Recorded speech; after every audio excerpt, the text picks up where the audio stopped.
জীবনানন্দ কবিতায় প্রশ্ন তুলেছিলেন, মৃতেরা কোথাও নেই, আছে? অনেকে বলছেন উত্তরটা হলো ভোটার লিস্টে আছে, কারণ সেটা না হলে একটা দুটো নয়, একেবারে 2208টা বুথে সব ফর্ম ফিল আপ হয়ে ফেরত চলে আসে কি করে। আর হইচই শুরু হওয়ার পরেই সেটা সুরসুর করে 80% নেমে যায় কোন জাদুতে। মৃত্যুহীন বুথ আর তালিকার ভূত নিয়ে আজ দিনভর তোলপাড় রাজনীতি। সেই নিয়েই প্রথম প্রশ্ন। 100% ফর্ম জমা পড়া বুথের সংখ্যা কাল ছিল 2208। আজ কমিশন রিপোর্ট তলব করতেই সেটা শটান কমে দাঁড়ালো 480। জেলা প্রশাসনের কাছ থেকে কমিশনে আসা দুবার দুরকম রিপোর্টে নেপথ্যে কারা? দ্বিতীয় প্রশ্ন। অফিসারদের একাংশকে কাজে লাগিয়ে ভোটার তালিকায় মৃতদের নাম রাখার চেষ্টা করছে তৃণমূল। সিপিএম এর পর আরেকটা অডিও টেপ সামনে এনে দাবি শুভেন্দু অধিকারী। এই মারাত্মক অভিযোগ সত্যি হলে এসআইআর এর বেনজল আটকাবে কে? তৃতীয়। মৃত ও স্থানান্তরিতদের নাম রেখে দেওয়ার অভিযোগে তপ্ত রাজনীতি। অতিরিক্ত 7 দিনে 7 রকম ভাবে ভোটারদের তথ্য যাচাই করতে ডিএমদের নির্দেশ, কিন্তু শেষ বেলায় কেন ঘুম ভাঙল নির্বাচন কমিশনের? চতুর্থ প্রশ্ন। আধার কার্ড তৈরি করে দিয়েছিল পঞ্চায়েত। স্বরূপনগর সীমান্তে বিস্ফোরক স্বীকারোক্তি নিউ টাউনে থাকা বাংলাদেশি। ফের কি প্রমাণ হলো না যে স্থানীয় প্রশাসনের মদতেই নথিপত্র তৈরি করে এপারে স্থায়ী আস্তানা গড়ে নিয়েছিল অনুপ্রবেশকারীরা? পঞ্চম প্রশ্ন। নাগরিকের মতো আইনি সুরক্ষা চাইছে অনুপ্রবেশকারীরা, এটা কি চলতে পারে? আমরা কি লাল কার্পেট বিছিয়ে অনুপ্রবেশকারীদের স্বাগত জানাবো? কড়া পর্যবেক্ষণ সুপ্রিম কোর্টের প্রধান বিচারপতি। এরপরও কি চোখ বুজে থাকবে বিএসএফ আর রাজ্য প্রশাসন? তবে শুরুতেই দেখাবো মৃত ভোটারদের নাম তালিকায় রেখে দেওয়ার নাকি মরিয়া চেষ্টা করা হচ্ছে। সিপিএম এর পর আরেকটা অডিও টেপ সামনে এনে আজ অভিযোগ তুললেন রাজ্যের বিরোধী দলনেতা। দেখুন। ছিল 2208, নির্বাচন কমিশন রিপোর্ট চাইতেই কমে হয়ে গেল 480। পাল্টে গেল সংখ্যা। এক বিতর্কের পর তৈরি হলো আর এক বিতর্ক। সোমবার নির্বাচন কমিশনের পরিসংখ্যান বলছিল রাজ্যের 2208টি পোলিং স্টেশনে কোনো ভোটারের মৃত্যু হয়নি, কেউ স্থানান্তরিত বা নিখোঁজ হননি, কোনো ভোটারের একাধিক জায়গায় নাম নেই। সঙ্গে সঙ্গে প্রশ্ন উঠেছিল, এমনটা কি করে সম্ভব? গড়মিল নেই তো? এরপর রাতারাতি কমে সংখ্যাটা হলো 480। বিতর্ক আরো ঘনীভূত হলো। আর এই আবহেই বারবার বিরোধীরা অভিযোগ করছে মৃতদের ভোটার তালিকায় বাঁচিয়ে রাখার মরিয়া চেষ্টা চলছে রাজ্যের নানা প্রান্তে। করে বলছে যে আপনি ডেথ সার্টিফিকেট না পেলে আপনি কি করে তুলবেন, তার বাড়ির লোক যতই লিখে দিক। আর গ্রামে ঘুরে বলে দিচ্ছে কেউ ডেথ সার্টিফিকেট দিবি না। মৃত ভোটারদের নাম তালিকায় রেখে দেওয়ার জন্য মরিয়া চেষ্টা করছে তৃণমূল। সোমবার এমনই মারাত্মক অভিযোগ করে নির্বাচন কমিশনে অডিও ক্লিপ জমা দিয়েছিল সিপিএম। 24 ঘন্টার ব্যবধানে এক্স হ্যান্ডেলে একটি অডিও ক্লিপ পোস্ট করে কার্যত একই অভিযোগ তুললেন শুভেন্দু অধিকারী। তার দাবি, এই অডিও ক্লিপে একটি কণ্ঠস্বর এক বিএলও, যিনি ফলতা বিডিও ও এআরওর নামে চাঞ্চল্যকর অভিযোগ করছেন। ডেট বলে লিখে সই করেছে, এবার বলছে ফর্মগুলো আপনি ফেরত দিয়ে দেবেন, আপনাকে কিছু করতে হবে না, আপনি খালি আনম্যাপিং করে দিন। ও তো ম্যাপিং করেছে, ম্যাপিং করে ওকে ডেট ঘোষণা করেছে, বলছে আপনি ডেট ঘোষণা করবেন। বড় কেস খাবে বিএলওরা, বিডিওরা।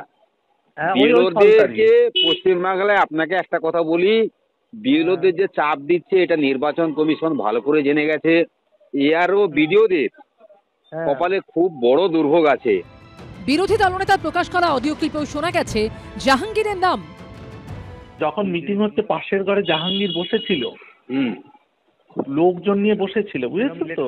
এবার সে কিন্তু ওখানে মিটিং এ বলেছে, ওই সুব্রত গুপ্ত যে নির্বাচনের পর্যবেক্ষক, সে বলেছে যে আপনারা মিটিং এ বলেছে কথা, যে বিএলওদের বলেছে যে আপনারা কেন ডেথ কেসগুলো আপনারা ফলস সার্কুলে দেখাচ্ছেন না, কেন ওগুলো করুন।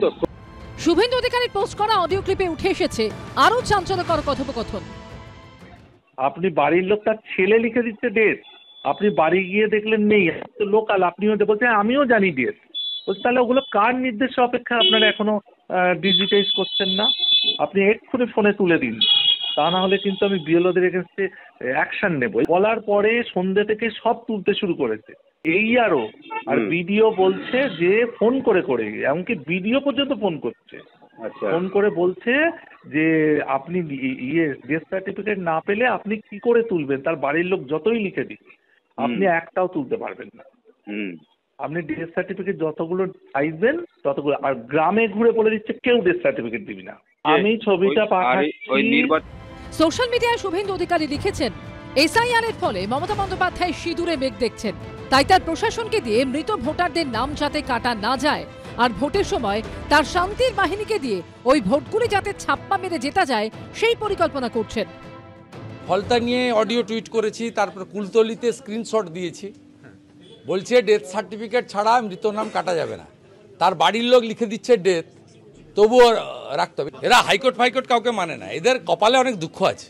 ইলেকশন কমিশন এই বছর বলেছেন যদি ডেথ সার্টিফিকেট না দিতে পারে তাহলে সংশ্লিষ্ট কর্পোরেশন, সংশ্লিষ্ট বা মিউনিসিপ্যালিটি বা পঞ্চায়েত যেখানে মৃত্যু রেজিস্টার করা হয় সেখান থেকে আমরা খবর নিয়ে কনফার্ম করব, সেটার আগে করা যায় না। শুভেন্দু অধিকারীর এই যে কথাবার্তা, এটা হচ্ছে হাওয়া গরম করা কথা, কিন্তু প্রকৃতপক্ষে তথ্যটা ঠিক আছে যেটা বলেছেন যে এর উপর ভিত্তি করে আপনারা বাদ দিতে পারবেন না।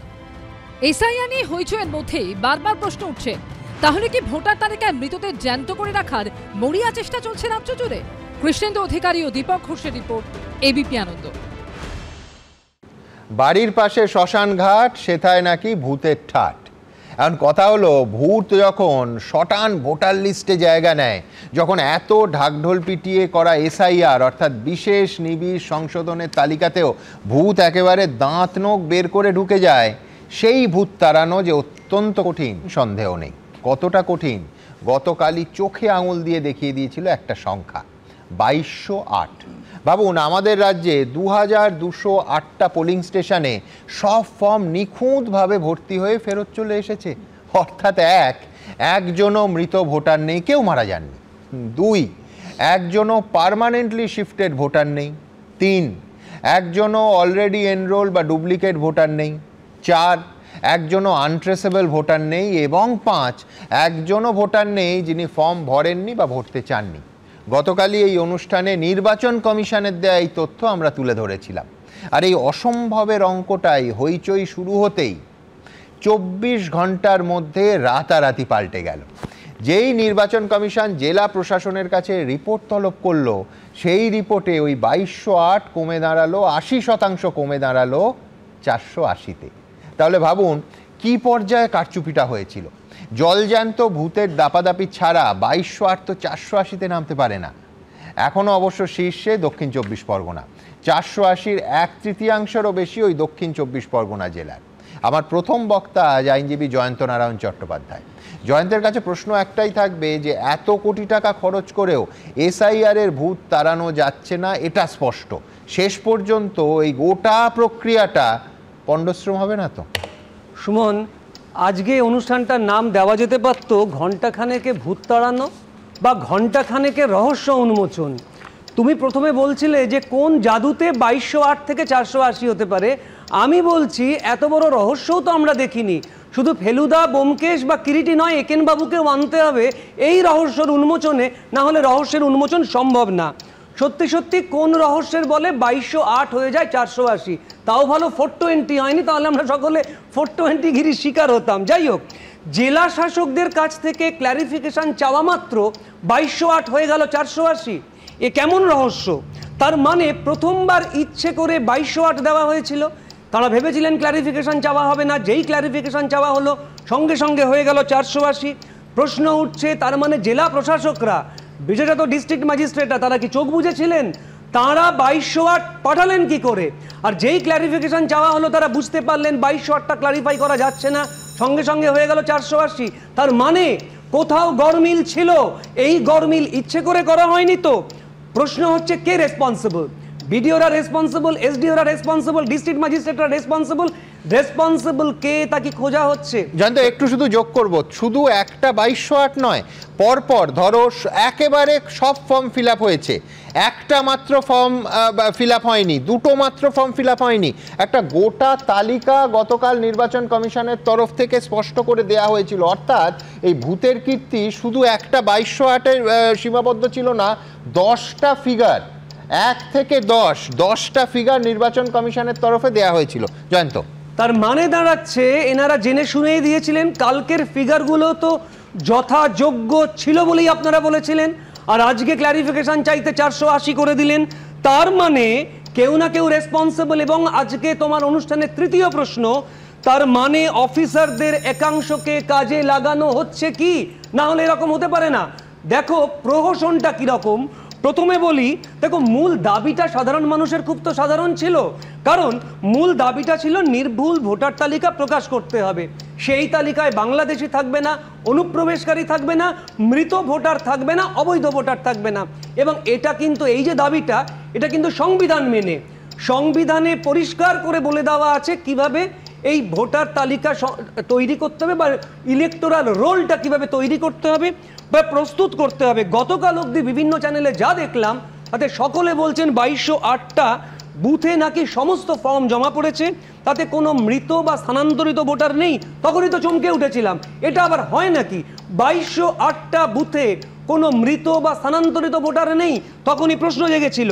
তার মানে এই যে এত ঢাকঢোল পিটিয়ে এসআইআরটা করা হচ্ছে, সেটা কি প্রহসন নয়? সেটা তাহলে করার মানে কি? লাভ কি হলো? ভয়ঙ্কর তথ্য কালকেই আমরা পেয়ে গেছিলাম। তারপরে আজকের তথ্যটা আরো ভয়ঙ্কর। যেমন তোমরা বলো পরতে পরতে রহস্য বা পরতে পরতে টুইস্ট। আমি প্রশ্ন করছি যে কমিশনের কোনো নজরদারি থাকবে না? একটু আগে আমি যে বললাম কারা রেসপন্সিবল, এই বিপুল সংখ্যা 2208 থেকে 480 নেমে এলো। প্রথমে 2208 হলো কেন, তারপর 480 হলো কেন? যদি রেসপন্সিবল কেউ থেকে থাকে, তাকে কি আইডেন্টিফাই করা হয়েছে? আইডেন্টিফাই করা না হয়ে থাকলে নজরদারি নেই, তার মানে নির্বাচন কমিশনও এখানে ব্যর্থ। তার মানে যে এরকম করা যায় 2002 সালের পর থেকে এতগুলো বছর পরে এই যে ঢাকঢোল পিটিয়ে টাকা পয়সা খরচ করে এসআইআরটা করা হচ্ছে, তাহলে সেটা নির্ভুল হচ্ছে না। তার মানে ওই অনুপ্রবেশকারীরা, ওই বাংলাদেশিরা, অবৈধ বা স্থানান্তরিত ভোটাররা ভোট দেবে। মনে রেখো, রিগিং বলতে যেটা আমরা বুঝি, সায়েন্টিফিক রিগিং আমরা অনেক ছোটবেলা থেকে শুনে আসছি, সেটা কিন্তু শুধু ভোটের দিনেই হয় না। এই সায়েন্টিফিক রিগিংটা হয় অনেক আগে থেকে। ঠিক এইভাবেই স্থানান্তরিত বা মৃত ভোটারদের নাম তোলা হয়, আর তবে তো হয় সায়েন্টিফিক রিগিং। আজও কি তাহলে তাই হচ্ছে? প্রশ্ন হচ্ছে যে যদি অফিসারদের একাংশকে কাজে লাগানো হয়, তাহলে কি তাদের সাজা দেওয়া হলো? তাদের বিরুদ্ধে একটাও এফআইআর হয়েছে কিনা? কেন এখনো এফআইআর হয়নি? যদি এফআইআর না হয়ে থাকে তাহলে আপনারাও এর মধ্যে জড়িত। যদি আপনারা জড়িত না হয়ে থাকেন তাহলে এক্ষুনি এফআইআর করুন। আমি তোমাকে বলবো, তোমার এখানে আমি একটা শব্দবন্ধ ব্যবহার করেছিলাম আগে, শিক্ষা সন্ত্রাস। আজকে আমি বলছি এটা তো ভোটার তালিকা সন্ত্রাস, এবং এটা তো একেবারে দেশদ্রোহিতার শামিল। কাজেই যে সরকারি অফিসাররা সাধারণ মানুষের আবেগ নিয়ে ছিনিমিনি খেলছেন, তাহলে তারা দায়ী। তারা শুধু 3 বছর জেল খাটবেন না, তারা দেশদ্রোহিতা করছেন, তারা দেশের সঙ্গে ছেলে খেলা করছেন। এবং আমি তোমাকে শেষে একটা প্রশ্ন রাখবো আজকে, যে এই যে এত ঢাকঢোল পিটিয়ে এত পয়সা খরচ করে আয়োজন, সপ্তাহ শেষে পণ্ডশ্রম হবে না তো? আমাদের আবেগকে নিয়ে ছেলে খেলা করা হচ্ছে না তো? কেন এখনো এফআইআর হয়নি? আপনারা অন্তত 20 জনকে জেলে পাঠান, 20 জন বিডিও, 20 জন এসডিও, তাদের অন্তত জেলে পাঠান। একটা বার্তা যাক সাধারণ মানুষের কাছে।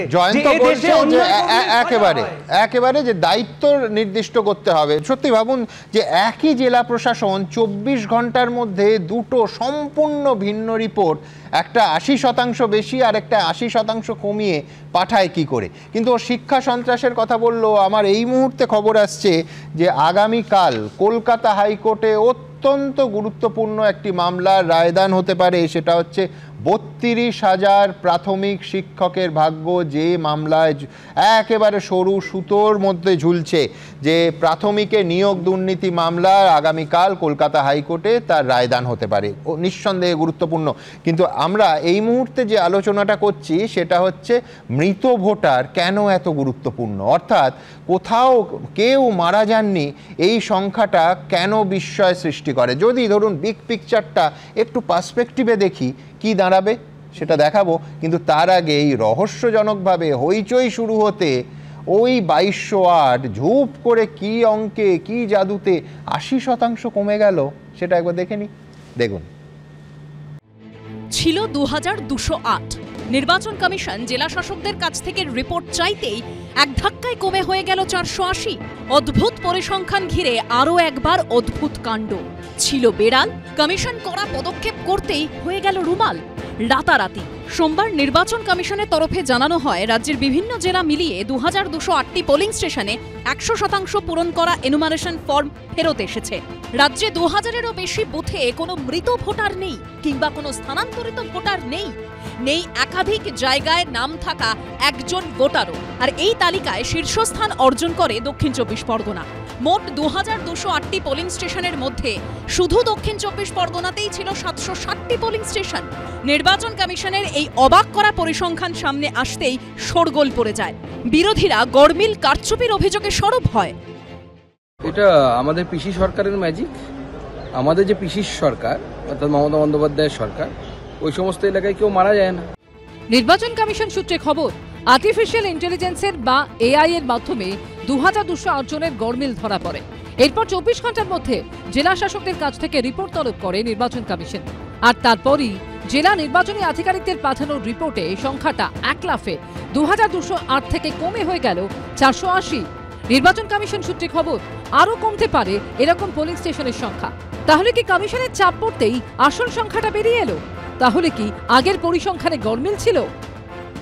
জাতীয় নির্বাচন কমিশন আপনাদের বালখিন্নপনা, আপনারা বিজেপির হাতে তামাক খেতে গিয়ে একবার এই কথা বলছেন, একবার ওই কথা বলছেন। আপনারা এটা করছেন কি? আমরা নিখুঁত কাজ করছি, আপনারা ভুলভাল করে যাচ্ছেন, ভুলভাল সংখ্যা দিচ্ছেন, ভুলভাল পরিকল্পনা চাপিয়ে দিচ্ছেন, ভুলভাল প্রেসারাইজ করছেন। ধরা পড়তেই হু হু করে অমৃত এখন মৃত কুম্ভে পরিণত হয়েছে। কুম্ভ মানে হাঁড়িতে। এবং যে এইআরও এবং ইআরওদের গাফিলতির কারণে এই ধরনের এসআইআর এর কাজ হচ্ছে, তাদের বিরুদ্ধে কড়া দাবায় নিতে হবে নির্বাচন কমিশনকে। তবে জেলা নির্বাচনী আধিকারিকদের পাঠানো রিপোর্টেও শীর্ষস্থানেই রয়েছে দক্ষিণ 24 পরগনা। মোট 480টি পোলিং স্টেশনের মধ্যে শুধু দক্ষিণ 24 পরগনার রায়দিঘিতে রয়েছে এমন 66টি পোলিং স্টেশন, কুলপিতে 58টি, মগরাহাটে 15টি, পাথর প্রতিমায় 20টি। মূল প্রশ্ন হলো, কিভাবে প্রথম ও দ্বিতীয় তালিকার মধ্যে এত বিপুল ফারাক হলো? নেপথ্যে কোন সমীকরণ? রুমা পাল ও বিজেন্দ্র সিংহর রিপোর্ট, এবিপি আনন্দ। দেখুন, আজ বিকেলে নির্বাচন কমিশন জানাচ্ছে 46,20,000 নাম বাদ পড়তে চলেছে। কিভাবে? লক্ষ্য করুন, এদের মধ্যে 50% হচ্ছে মৃত ভোটার। সংখ্যাটা কত? 22,28,000। এখন প্রশ্ন হলো, এই সংখ্যাটা এত বড়, সেই জন্যেই কি মৃত ভোটাররা এত গুরুত্বপূর্ণ? অর্থাৎ তাহলে আমাদের রাজ্যে ভোটের জয় পরাজয় কিছুটা হলেও মৃতরা ঠিক করে। আচ্ছা, এই সংখ্যাটার পাশে আপনারা জানেন যে এ দেশে এবং এ রাজ্যে শেষ এসআইআর হয়েছিল 2002 সালে। 2002 সালে যে খসড়া ভোটার তালিকা, সেটাই কীরকম ছিল আপনারা প্রত্যেকে এতদিন জেনে গেছেন যে 69 লক্ষ নাম 2002 সালে শেষ এসআইআরের সময় বাদ গেছিল। তার মধ্যে 19 লক্ষ ছিল মৃত ভোটার আর 50 লক্ষ পার্মানেন্টলি শিফটেড।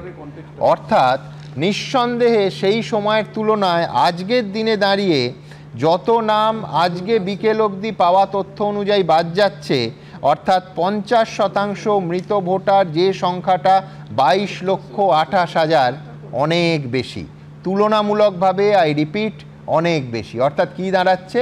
আমাদের রাজ্যে ভোটের জয় পরাজয়তে মৃতরা একটা বড় ভূমিকা নেয়। বিশ্বনাথ চক্রবর্তী, মানবেন?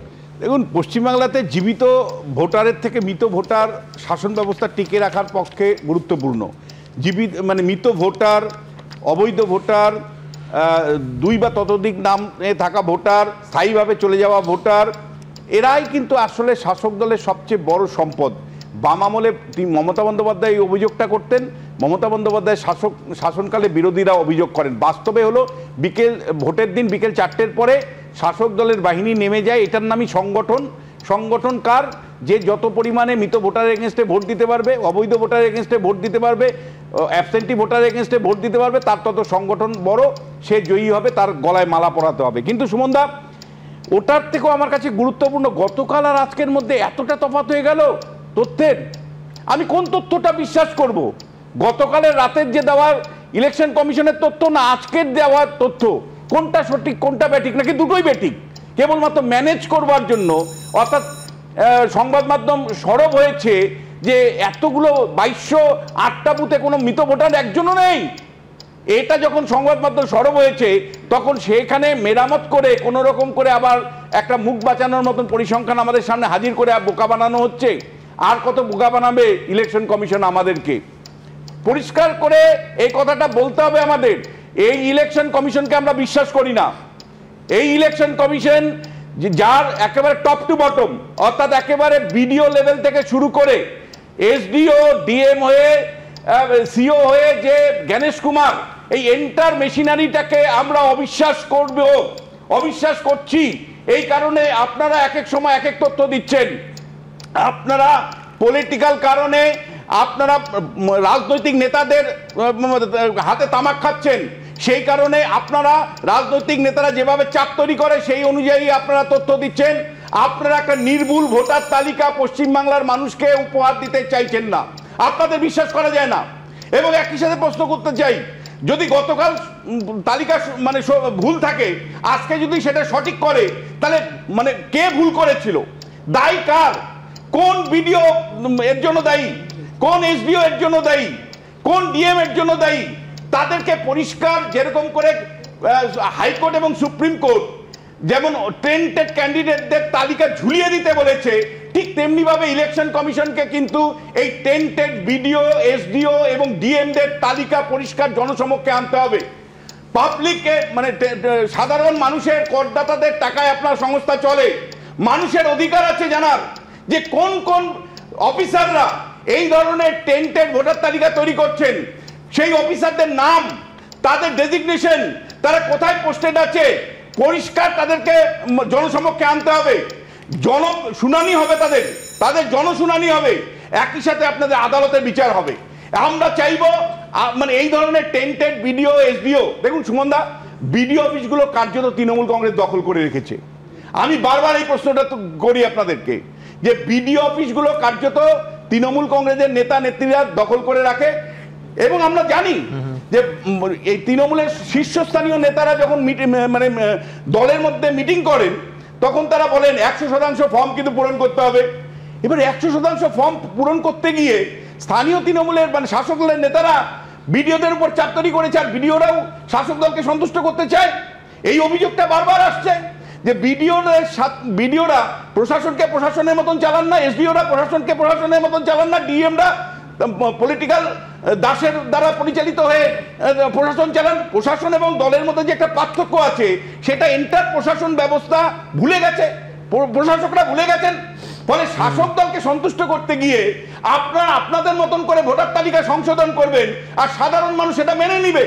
দিনের পর দিন এই অভিযোগটা এসছে, এবং সম্প্রতি বিরোধীরা যে দুটো ভিডিও রেখেছে, একটা সিপিএম গতকাল রেখেছিল, আজকে বিরোধী দলের তরফ থেকে রাখা হয়েছে, দুটো ক্ষেত্রেই আপনি দেখবেন যে বলা হচ্ছে যে স্থানীয় স্তরের প্রশাসকরা পরিষ্কার করে বলছে যে মৃত থাকলেও নাম রাখতে হবে, মানে পরিবার বললেও নাম রাখতে হবে। কি বার্তা থাকছে সুমনদা? কোটি কোটি টাকা ব্যয় করে যে এসআইআর হচ্ছে, সেই এসআইআর এর মৃত ভোটারদের নাম থাকবে, অবৈধ ভোটারদের নাম থাকবে, বাংলাদেশ থেকে আসা ভোটারদের নাম থাকবে, স্থায়ীভাবে চলে যাওয়া ভোটারদের নাম থাকবে। আর সেই বিপুল পরিমাণে এই ভুয়ো ভোটারদের নিয়ে নির্বাচনের বৈতরণী পার হতে চাইছে শাসক দল। এবং এই অভিযোগটা বাম আমলেও তৃণমূল কংগ্রেস করত, যে এই ভূত ভোটারদের দিয়ে যেতে বামেরা। একই অভিযোগ তো তৃণমূল নেত্রীর বিরুদ্ধেও, যে বারবার আপনি অবৈধ ভোটারদের নিয়ে, এই ভুতুড়ে ভোটারদেরকে নিয়ে নির্বাচনে জয়ী হতে চাইছেন। গণতন্ত্রের শেন কলঙ্ক। এবং ইলেকশন কমিশনকে আমি আবারও বলছি যে তামাশা আপনারা দিনকে দিন করছেন।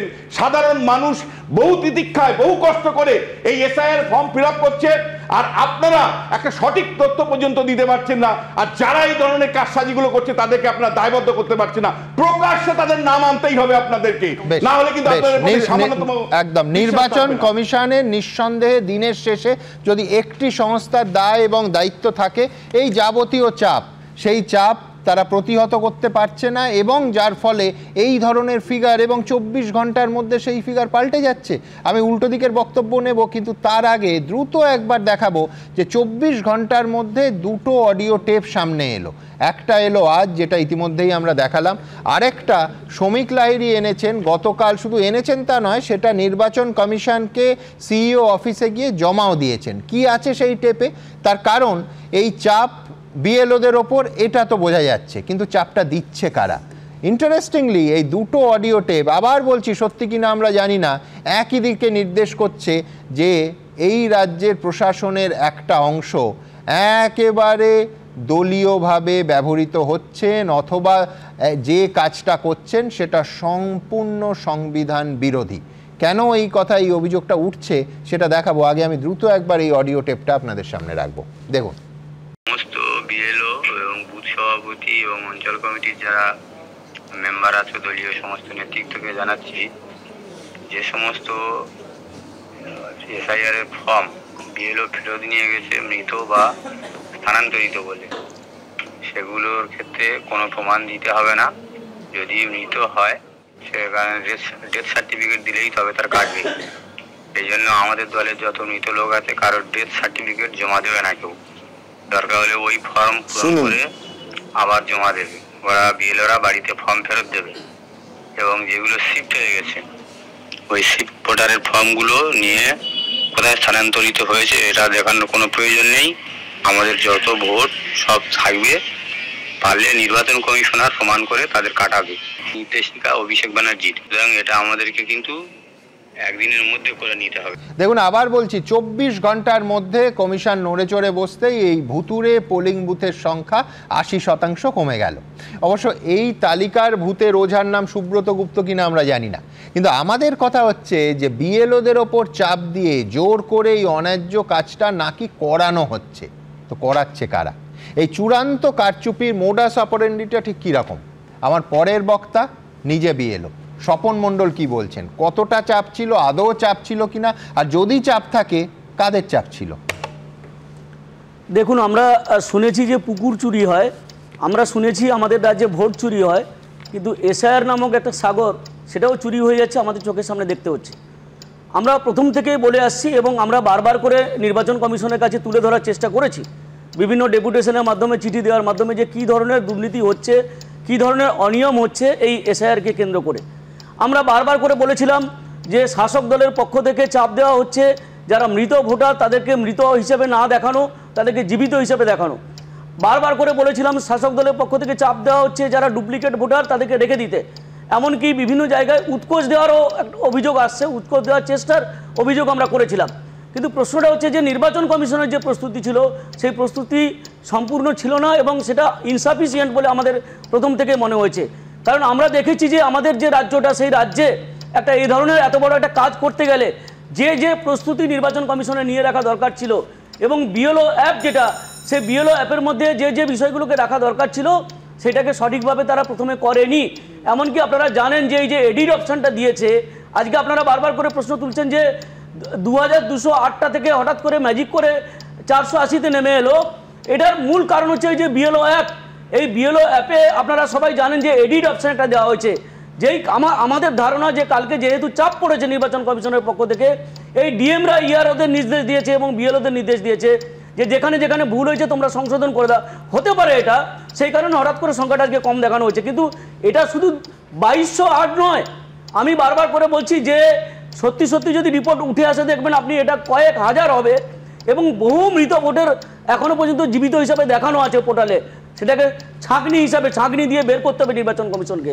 আমি জানি না, হ্যাঁ, কিন্তু পুরো তথ্যটা স্বপনবাবু সামনে এলো যখন 4% কাজ মাত্র বাকি আছে। 96% কাজ হয়ে যাওয়ার পর আমরা জানতে পাচ্ছি যে দুধে জল মেশেছে। এটাই বা কি করে হয়? বিষয়টা হচ্ছে, আপনাকে পরিষ্কার করে বলি যে ধরুন আমি বলছি এগুলোকে দেখানো হয়েছিল এখানে কোনো মৃত নেই বা শিফটেড ভোটার নেই, কিন্তু যেখানে মৃত আছে দেখানো হয়েছে, হয়তো আছে, আমি বলছি যে 50টা মৃত আছে, সেখানে 5 জন মৃত দেখানো হয়েছে। এরম বুথ তো আছে, এরম শয়ে বুথ, হাজার বুথ আপনি খুঁজে পাবেন। এমন কোনো বিধানসভা আপনি পাবেন না যেখানে এই ধরনের উদাহরণ খুঁজে পাওয়া যাবে। আগামী দিনে যদি নির্বাচন কমিশন তদন্ত করে তাহলে নিশ্চয়ই তারা দেখতে পাবে। আমি কয়েকটা বিধানসভার কথা বলছি খুব দ্রুততার সঙ্গে যারা কাজ করেছিল। গোসাবা বিধানসভা আমি পরিষ্কার করে বলে দিচ্ছি, দেখবেন বহু বুথ পরে বেরোবে। তারপর হচ্ছে সন্দেশখালী থেকে বেরোবে।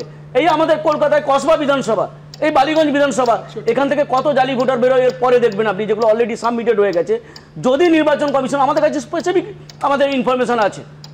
কিন্তু এসআইআর কমপ্লিট হওয়ার পর বেরোবেটা কি করে? না, যখন ওই যে হিয়ারিং হবে, যদি কমপ্লেন করে যারা বিরোধী দল বা যারা আছেন তারা যদি কমপ্লেন করে, তখন কিন্তু বেরোবে এবং এবং এবং বিষয়টা হচ্ছে বিরোধীদেরকে সেখানে কিন্তু অ্যাক্টিভ ভূমিকা পালন করতে হবে। আমাদের যে বিষয়টা যেটা আমরা বলতে চাইছি যে শাসক বিরোধী দল সব জায়গায় বিএলএ দিতে পারেনি, তারা বুথ ধরে ধরে কমপ্লেন করবে, এটা বেশি আশা করা হয়ে যাচ্ছে না। আশা আমরা তো করতেই পারি, সাধারণ নাগরিক হিসেবে তো আশা করতে পারি, কিন্তু প্রশ্নটা হচ্ছে দেখুন আমাদের কনসার্নটা কোথায় ছিল, যে আমরা যারা বিএলও হিসেবে আমাদের রাজ্যে যারা কাজ করছেন তারা নির্বাচন কমিশনের হয়ে কাজ করছে এবং এটা একটা দেশ গঠনের কাজ বলতে পারি আমরা, যে এই এসআইআর করাটা, কারণ ভুয়ো ভোটার তাড়ানো এটা একটা অত্যন্ত দায়িত্বশীল কাজ এবং এটা করা দরকার আছে আমরা মনে করি প্রথম থেকেই। এবং আমরা ভেবেছিলাম যে নির্বাচন কমিশন একদম পাশে এসে দাঁড়াবে বিএলওদের, কিন্তু বহু ক্ষেত্রে দেখা গেছে আমরা বলেছি যে এখানে বিএলওদের থ্রেট করা হচ্ছে, আপনারা দিন তাদেরকে প্রোটেকশন, কিন্তু সেই কোনো প্রোটেকশন দেওয়া হয়নি। আমরা প্রথম যে ডেপুটেশনটা দিতে গিয়েছিলাম সেখানে কিন্তু আমরা বলেছিলাম যে আপনারা প্যারামিলিটারি ব্যবস্থা করুন, সেখানে জোর করে আমি বলছি যে মানে আপনারা যখন আপনাদের বিএলও সংগঠনের তরফে নিরাপত্তা দাবি করেছেন এবং বলেছেন যে তাদের থ্রেট দেওয়া হচ্ছে, তাদের ভয় দেখানো হচ্ছে, নির্বাচন কমিশন ব্যবস্থা নেয়নি, কিন্তু এখানে আমি একটা প্রশ্ন করব, আপনি প্রথম 30 সেকেন্ডে মারাত্মক একটা অভিযোগ করলেন যে 1 চাপ এবং 2 হচ্ছে উৎকোচ, দুটোই ক্রিমিনাল অফেন্স। আমি বলছি নির্বাচন কমিশনের তো এই দুটো ক্ষেত্রেই এফআইআর করা উচিত ছিল, এর অন্য কোনো মানে দ্বিতীয় অন্য কোনো পথ নেই। আমি একটা উদাহরণ দিই, আমি কলকাতার কাছাকাছি একটা উদাহরণ দিচ্ছি আপনাকে, সেখানে ইআরওকে জানানো হয়েছিল যে এরকম আমার উপর চাপ সৃষ্টি করছে, তখন ইআরও তাকে কি বললেন যে আপনি অ্যাডজাস্ট করে নিন। এই ঘটনাটা শুধুমাত্র এখানে নয়, আমি বলছি প্রত্যেকটা বিধানসভাতেই হচ্ছে। যদি সত্যি সত্যি এসআইআরটাকে সাকসেসফুল করতে হয় নির্বাচন কমিশনকে অ্যাক্টিভ থাকতে হবে, প্রয়োজন হলে প্রত্যেকটা বিধানসভাতে একজন করে অবজারভার দিতে হবে, তবে গিয়ে আপনি এসআইআর করতে পারবেন, নাহলে এই রাজ্যে করতে পারবেন না। যেখানে চরমভাবে ভোট লুট হয়, যেখানে ইভিএমে কালো টেপ দিয়ে ভোট করানো হয়, সেখানে আপনি এসআইআরটা কমপ্লিট করতে পারবেন না। আর সেখানে শাসক দল তো পরিষ্কার করে বলেই দিয়েছে যে আমরা এসআইআর হতে দেব না। আমি মাননীয় মুখ্যমন্ত্রী নিজেই বলেছেন যে আমি বেঁচে থাকতে এসআইআর হতে দেবো না, পরবর্তীকালে তাদের ভার্সন চেঞ্জ হয়ে গেছে, তারা বলেছেন যে না কোনো বৈধ ভোটারের নাম যাতে না বাদ যায়। আর বৈধ ভোটার, এই যে আমি একটা কথা বলি অত্যন্ত গুরুত্বপূর্ণ কথা, আপনি জানেন যে গত সোমবার থেকে বিএলও অধিকার রক্ষা মঞ্চ বলে একটা ইলেকশন কমিশনের সামনে ওখানে দাঁড়িয়ে আছে, বসে আছে তারা।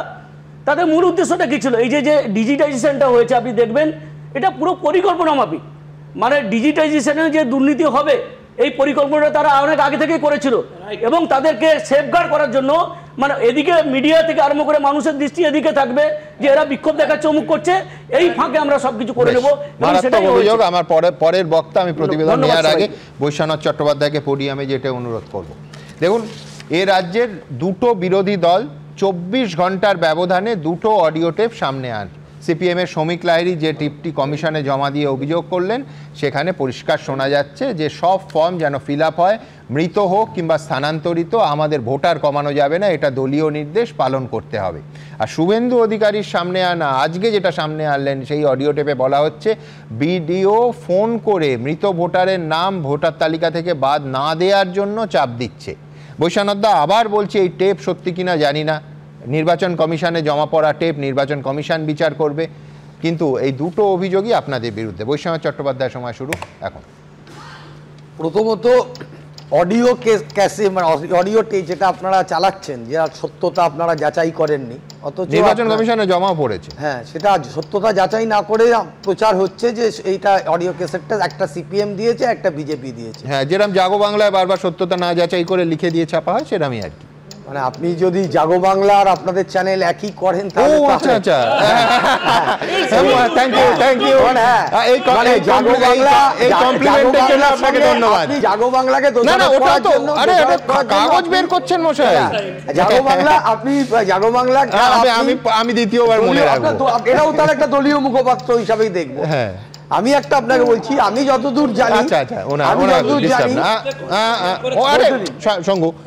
অডিও ক্যাসেট অডিও যে টেপ এটা অ্যাডমিসেবল নয়, এটা আইন অনুযায়ী বলছি। আপনাদের এখানে অনেক বিশেষজ্ঞরা আছেন, তারা বলেন টলেন, আপনি বলুন তো অডিও ক্যাসেট আপনি ভয়েস ভেরিফিকেশন ছাড়া, ভয়েস আপনি কে কার সাথে কথা বলছে এটা অ্যাসার্টেন করা ছাড়া আপনি কেবলমাত্র একটা অডিও ক্যাসেট সিপিএম দিল আর বিজেপি দিল আপনি দেখাচ্ছেন এবং দোষারোপ করছে ওরা পলিটিক্যাল পার্টি যেহেতু বিরোধী বারবার নির্বাচনে হেরে যায় বা পরাজিত হয়, তার জন্য একটা ক্যাসেট তৈরি করে বাজারে ছেড়ে দিই। বৈশানদা অসাধারণ বলেছেন, সময় নিয়ে ভাববেন না, আমি বাড়তি সময় দেব।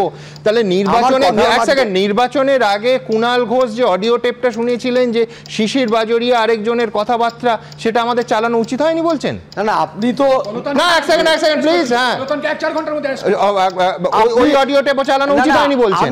আমি একটা কথা বললাম যেটুকু আমার পরিধিতে আমার জ্ঞানে আছে। দলকে জানাবেন না যে দল বছরের পর বছর তৃণমূল কংগ্রেস এরকম একটা বেআইনি কাজ করছে আপনার বিচারে? প্রথমত আপনি আমাকে 3 মিনিট দেবেন, আমি আপনাকে 5 মিনিট দেব, চিন্তা করবেন না। কিন্তু আপনি কি দলকে জানিয়েছেন যে দিনের পর দিন যে তৃণমূল কংগ্রেস অডিওগুলো রিলিজ করে সেগুলো বেআইনি এবং অ্যাডমিসেবল নয়? আপনি যে ক্যাসেটটা এই মুহূর্তে দেখিয়েছেন, যে দুটো বিরোধী তৃণমূলের বলে ওগুলো দেখানো কোনো অন্যায় নেই। না, আমি বলছি যে আপনি বলুন, আপনি বাড়তি সময় নয়, এটা আমি বলছি যেহেতু ভয়েস টেস্ট হয়নি, যেহেতু এখনো কিছু দেখিয়েছিলেন। আরেকটা কথা আমি বলছি যে আপনারা এটা দেখাচ্ছেন যে শুভেন্দু অধিকারী নানান মিথ্যে কথা বলেন এবং এটাও একটা মিথ্যে উনি বাজারে এনেছেন। আপনি বলুন তো প্লিজ যে এটা যাচাই করছি, আমি তো ফিল্ডে রাস্তায় নেমে কাজটা করছি, আমি জানি BLA 1 হিসাবে আমি দক্ষিণ কলকাতা, আমি জানি যে ডিজিটাইজেশনটা করছে কিন্তু ইলেকশন কমিশনের লোক, তথ্য BLO দিচ্ছেন তিনি ডিজিটাল। আচ্ছা, আপনারা এই যে একজন কোঅর্ডিনেশন কমিটির সম্ভবত উনি বক্তৃতা করে বলে গেলেন তৃণমূলের বিরুদ্ধে খুব, তা উনি নিজেই এই চ্যানেলে বলেছেন, আমি নিজে সেটা দেখেছিলাম যে আমাদের BLOদের কোনো ডিজিটাল শিক্ষার ব্যবস্থা ইলেকশন কমিশন করেনি।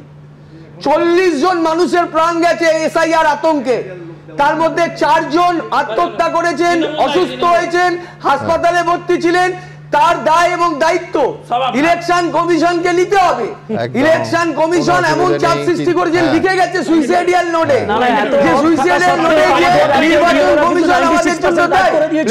আমাদের কথার মাঝখানে চিৎকার করলে তো আমি তো কারোর কথার মাঝখানে চিৎকার করিনি।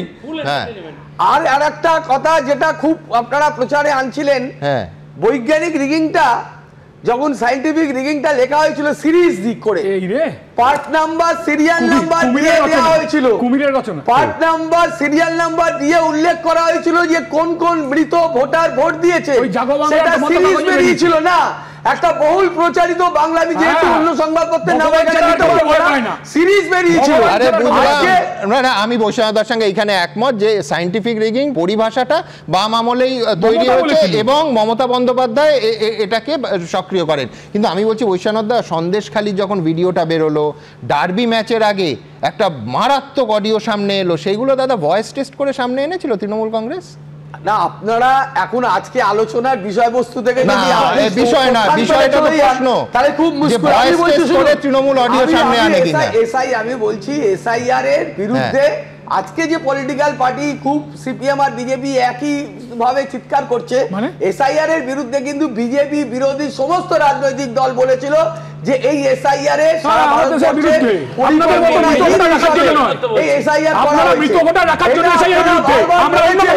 আজকে এসে বিজেপির সঙ্গে হাত মিলিয়ে CPM পার্টি একসাথে অডিও ক্যাসেট তারা সত্যতা যাচাই না করে বাজারে ছাড়ছেন।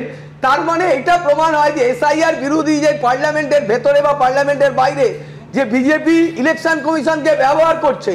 জ্ঞানেশ কুমারকে বসানো হয়েছে নির্বাচন কমিশনের মাথায়। জ্ঞানেশ কুমার অমিত শাহের সাথী ছিলেন, তার সচিব ছিলেন। এই বিরোধীরা তো বিজেপি বিরোধী সমস্ত মতো, আমি আর ওদিকে যাচ্ছি না। কিন্তু আমি বলছি বৈশাখদা, এটা আপনার কিরম লাগছে যে নির্বাচন কমিশনের বিরুদ্ধে আপনারা প্রবল প্রথম দিন থেকে সরব? আমি একদম একমত, প্রশিক্ষণ দেয়নি BLOদের, এইখানেও একমত। কিন্তু আমি বলছি এই যে বামেরাও একই সঙ্গে নির্বাচন কমিশনের বিরুদ্ধে সরব, শ্রমিক ভট্টাচার্য গত সপ্তাহ থেকে একেবারে জ্ঞানেশ কুমার দিল্লিতে বসে জ্ঞান দেবেন না, কলকাতায় আসুন, এই ভাষায় বলছেন। এটা কি আপনাকে কিছুটা স্বস্তি দিচ্ছে? এ তো মোটামুটি নির্বাচন কমিশন এখন পাঞ্চিং ব্যাগের মতো হয়েছে, ভাল লাগছে? নির্বাচন কমিশনের বিজেপি হলো সমর্থক। একটা মক ফাইট করার জন্য যদি বলে, গতবারে তো 2 লক্ষ আধা সামরিক বাহিনী নামিয়েছিল, 8 দফায় পশ্চিমবাংলায় 2021 নির্বাচন হয়েছিল, প্রধানমন্ত্রী টেলিপ্যাসেঞ্জ জারি করেছিলেন, স্বরাষ্ট্রমন্ত্রী ঘাঁটি ঘেরে বসেছিলেন। 2021 আপকি বার 200 কি পার কি হয়ে গেল, ঝিলকা উস পার হয়নি। এবারে যত এই যে বিজেপি নানান ধরনের ন্যারেটিভ তৈরি করে নির্বাচনের আগে, আর নির্বাচনের ফলাফলে বাংলার মানুষ বারবার ওদেরকে নিক্ষেপ করেছে গণতন্ত্রের সিপিএম শূন্য আর বিজেপির আসন সংখ্যা কমেছে। এবার দেখুন কত প্রায় 5.5 মিনিট, সুতরাং এবার আমি থামলাম। এবং এইখানে অবশ্যই যেটা বলতে হবে সেটা হচ্ছে বৈশ্বনাথদা খুব গুরুত্বপূর্ণ একটা কথা বলেছেন, গুরুত্বপূর্ণ অভিযোগও বলতে পারি, সেটা হচ্ছে জাতীয় নির্বাচন কমিশন এবং বিজেপি সমর্থক। আমার মনে পড়ে যাচ্ছিল যে এই স্টুডিওতেই কতবার বিরোধীরা বলেছে যে রাজ্য নির্বাচন কমিশন আর তৃণমূল কংগ্রেস সমর্থক। দেখুন, দুধ আর জল আলাদা করতেই নাকি এসআইআর, তো সেই এসআইআর এর মধ্যে যদি এই পরিমাণ বেনজল ঢুকে যায় তাহলে এসআইআর চালিয়ে লাভটা কি? বিরোধী দলনেতা বলছেন মাত্র 3 দিনে তার হিসেবে 30 থেকে 40 লক্ষ ভুয়ো ভোটার ঢুকেছে। এরপরে তো অবশ্যই প্রশ্ন উঠবে যে 3 দিনের অভিযোগ তো এটা, তাহলে বাকি 37 দিনে কি হয়েছে? আর দিনের শেষে যদি দুধ আর জল আলাদা না করা যায় সেই ব্যর্থতার দায় কে নেবে? আমার পরবর্তী বক্তা শঙ্কুরা এত গলা ফাটাচ্ছিল এতদিন নির্বাচন কমিশনের হয়ে, অন্তত গত সপ্তাহ অবধি তো ফাটিয়েছে, এখন বিজেপির রাজ্য সভাপতি থেকে বিরোধী দলনেতা, শেষ দিকে এসে সবার উল্টো সুর কেন? শঙ্কু কি বলে? প্রথমেই সুমনদাকে বলবো, শেষ নয়, আমরা শেষ থেকে শুরু করেছি। কারণ এখনই শেষ হচ্ছে আপনি ভাববেন না, যবনিকা শরীর পতন হচ্ছে, এ তো সবে একের পর এক খুলছে। কি খুলছে? কবিতার 4 লাইন দিয়ে বলবো। থাকিলে ডোবাখানা, হবে কো চুরিপানা, বাঘে হরিণে খানা, একসাথে খাবে না, আর মরিলেও তৃণমূল কংগ্রেসের চুরির স্বভাব যাবে না। আমায় মার্জনা করবেন, আমি সরাসরি এই অভিযোগ করছি। আমি অভিযোগ লিস্ট তো তৈরি হয়ে গেছে, কি তৈরি হয়ে গেছে, আবার ক্যান্সেল হবে? কেন হবে না? আমরা কেন এটা নিয়ে কোর্টে যাব না? আপনি 24 ঘন্টা ওয়েট করুন না, সবে তো কলির সন্ধে, এখনই চিন্তিত হবেন না, আপনাকে বেশ কয়েকটা এপিসোড করতে হবে এটা নিয়ে। অপেক্ষা করুন। আপনি কি ভেবেছেন আমরা ছেড়ে দেবো? আমরা মেনে নেব? আরে কে নির্বাচন কমিশন? জাহাঙ্গীর খান। যেখানে নির্বাচনী প্রক্রিয়া চলছে সেখানে ওর কি লোকাল স্ট্যান্ডাই, ওখানে বসেছিল, অডিও টেপ শুনুন, এস্টাবলিশড হয়ে যাবে। এনকোয়ারি করুন। ওই যে যিনি বলছিলেন তদন্ত করা দরকার, অডিও নাকি অ্যাডমিসেবল নয় কোর্টে, ওটাকে বেস ধরে তদন্ত প্রক্রিয়া শুরু হবে, এফআইআর হবে। ভাই আমার একটা কথা শুনুন, তোমার বড় নেতারা যেটা এতদিন বলছিলেন যে হ্যাঁ কথায় কথায় রাষ্ট্রপতি শাসন, রাষ্ট্রপতি শাসন, তাহলে কি এই কোর্ট ধরে রাষ্ট্রপতি শাসনের দিকে তোমরা এগোচ্ছ? স্যার আমার একটা কথা শুনে নিন খুব স্পষ্টভাবে, নির্বাচনী প্রক্রিয়া আপনাকে ফ্রি অ্যান্ড ফেয়ার করতে হলে এই সমস্ত প্রোডাক্টকে বাইরে রেখে আপনি করতে পারবেন না। এরা এক একটি প্লেয়ার, এরাই হচ্ছে কোন ডিএমকে ফোন করে বলেছে যে একটা মৃত ব্যক্তির নাম যদি ওঠে তাহলে আপনাকে এখানে ডিএমগিরি করতে হবে না। আচ্ছা ওর কি দোষ? রাজ্যের মুখ্যমন্ত্রী ওপেন মিটিংয়ে বলছেন নাম কাটা গেলে বিডিওদের বিরুদ্ধে ব্যবস্থা হবে, চাকরি করতে হবে আমার আন্ডারে। আপনি ভাবুন জাহাঙ্গীর কি, ও তো উপলক্ষ মাত্র, লক্ষ্য তো সেনাপতি। আপনি সিপিএম এর অডিওটা পুরোটা শোনালেন না, নাম প্রায় এসে গেছিল, সেই মুহূর্তে আপনার অডিও ডাউন হয়ে গেল। না না না, কালকে পুরোটা শুনিয়েছি বাবা। ওই অডিওতে নাম এসেছে, তো নাম যখন এসেছে তদন্ত হোক, তিনি কি দায়িত্ব পালন করেছেন এটা আমরা বুঝতে পারছি। সুমন আমি আপনাকে একটা কথা বলছি, খুব স্পষ্টভাবে শুনে নিন। এখানে না নির্বাচনে কে জিতবে বা হারবে এটা ইম্পর্টেন্ট না, এখানে এটা ইম্পর্টেন্ট যে একটা সামগ্রিক প্রশাসনিক ব্যবস্থার দুর্নীতিকরণ করাচ্ছে এরা, এবং সেটা গান পয়েন্টে রেখে। আরে বাংলার মানুষের অপরাধ কি? বাংলার মানুষ চেয়েছে যে এটা একটা ফ্রি অ্যান্ড ফেয়ার হচ্ছে ব্যবস্থা তৈরি হোক। আচ্ছা বাংলার মানুষ চেয়েছে পরে, আগে তো ভাই তোমাদের নেত্রী মমতা বন্দ্যোপাধ্যায় চেয়েছেন, কাগজ ছুঁড়ে মেরেছিলেন। আমি খুঁজছি কয়েক মাস ধরে যে ওই কাগজটা একটা ঐতিহাসিক দলিল কোথায় আছে, তৃণমূল দিক প্রকাশ্যে নিয়ে আসুক, তাতে কার কার নাম ছিল 13 বছরে সেগুলো বাদ গেছে কিনা নাকি যুক্ত হয়েছে। সুমন আপনাকে আমি দায়িত্ব নিয়ে বলছি, এই 3 দিনে যদি 40 লক্ষতে পৌঁছে যায় তাহলে আপনি ভাববেন এই সংখ্যাটা 1 কোটিতে পৌঁছতে সময় লাগবে না। জল জল জল জল প্রথম থেকে এরা মিশিয়েছে, এখনো মিশিয়ে যাচ্ছে। আনঅ্যাকসেপ্টেবল। শুরু থেকে তৃণমূল কংগ্রেস বলে এসছে যে আমরা এসআইআর প্রক্রিয়া তারা নানা যুক্তিতে অপোজ করে এসছে, তারা তো লুকিয়ে করেনি। আর এখানে ডবল ইঞ্জিনের সরকারও নয় বিহারের মতো যে কেন্দ্রেও যা এখানেও তাই। আচ্ছা প্রথম মুহূর্ত থেকে রাজ্যের শাসক দল যদি অপোজ করে বা তোমাদের এত মানে কল্পনা থাকে, অ্যাজাম্পশন থাকে যে তারা কি করতে পারে, সেই কথা সেই প্রস্তুতি নির্বাচন কমিশন নেয়নি কেন? প্রশ্ন উঠবে না? 3 সপ্তাহ পর যখন 96% কাজ হয়ে গেল তখন জ্ঞানচক্ষু ফুটিল। সুমনদা আমি আপনার ফ্যান, কিন্তু আপনি সুচতুর কৌশলে তৃণমূল কংগ্রেসের এই ট্রিক্সটা ধরতে পারেন না, যেমন পশ্চিমবাংলার মুসলিমরা ধরতে পারেননি। শুনুন না, পশ্চিমবাংলার মুসলিমরা ভেবেছিলেন যে ওয়াকফটা দিদিমণি অপোজ করবেন, কিন্তু বাইপাস করে ঠিক গভর্নমেন্ট সেক্টরে পাস করে দিয়েছেন। ধরুন 3 তালাক ঠিক পাস করে দিয়েছেন। আরে ওনার মন্ত্রীরা চন্দ্রিমা ভট্টাচার্য, আমি ছবি দেখলাম, নিজে সবার আগে ফর্ম ফিল আপ করেছেন আর বলছেন বাইরে করবেন না। আচ্ছা বিরোধিতা করে যাচ্ছেন, কিন্তু একের পর এক ক্যাম্প তৈরি হয়ে যাচ্ছে। কি করে ডিএম, বিডিও, এসডিও, পুলিশ সবাই মিলে এইটাকে ওভারকাম করবেন। এটাই সেটিং। শুনুন না, সেটিং না, এটা ব্যাটিং। আমার সাথে সেটিং এর তো দরকার নেই, কারণ এখানে তো লড়াইটা election commission versus Trinamool Congress. এখানটা জনগণ free and fair election versus Trinamool Congress. আমি থাকি বা না থাকি এটা ইম্যাটেরিয়াল সুমনদা, আপনি থাকেন বা না থাকেন এটা ইম্যাটেরিয়াল। একটা গণতান্ত্রিক ব্যবস্থা ভারতবর্ষের, তাকে এরা চ্যালেঞ্জ করে দিয়েছে। কারা বসছেন, কারা ভোট দিতে আসছেন। আমি তো আমার অনেক বন্ধু বান্ধব বিদেশ থেকে ফোন করছি, বলছে ভাই আমার ভোটার লিস্টে ওই 2000 বুথে অন্তত আমার নামটা তুলে দে। আমি তো জীবনে মরবো না, অমরত্ব প্রাপ্তি হয়ে যাবে তৃণমূলের সৌজন্যে, অন্তত তৃণমূল বাঁচিয়ে দেবে। এরা কারা? আরে এইটা না, ওই ত্রিপুরার ছবিটা এখানে তুলে ধরলে ভালো হতো। বিজেপি ত্রিপুরাতে কিভাবে পঞ্চায়েত ইলেকশন করেছে, ত্রিপুরায় কিভাবে ভোট ওরা করে, পঞ্চায়েত নির্বাচন কিভাবে হয়েছে, কত শতাংশ বিরোধীদেরকে নমিনেশন দেওয়া হয়নি, চিত্রটা বলুন। বিজেপি শাসিত রাজ্যের এখানে ভোটার আইডেন্টি কার্ড আমাদের জন্য হয়েছে। এই সারা ভারতবর্ষের যে ভোটার আইডেন্টি কার্ড, এটা মমতা ব্যানার্জির আন্দোলনের ফসল। 21শে জুলাই আমরা করেছি। থামাতে হবে, লোকে শুনতে পাবে। Voter identity card no vote, এটা আমাদের স্লোগান ছিল। শুনুন, আমার বক্তব্য গুরুত্বপূর্ণ বিষয় আমি মিস করেছি। বিশ্বনাথ দা বা জয়ন্ত দারাও রয়েছেন, বাকি প্যানেলিস্টরাও রয়েছেন, আপনারা আমার সাথে একমত হবেন কিনা জানি না। দেখুন, নির্বাচনী ব্যবস্থায় না, যখন একটা বড় এজেন্সি টাকা পয়সার বিনিময়ে কাজ করতে আসে, তখন সে যদি অ্যাডভাইসের স্তরে থাকে তাহলে ঠিক থাকে, কিন্তু সে নিজে যখন ক্রাইমে পার্ট হয়ে যায়, সে নিজে কোমর বেঁধে নেমে পড়ে, সে নিজে ডিএমকে গিয়ে ডিরেক্ট করে কি করতে হবে, তখন বুঝতে হবে যে সময় এসেছে এখানে কড়া এফআইআর করে গ্রেপ্তার করে ব্যবস্থা নেওয়া।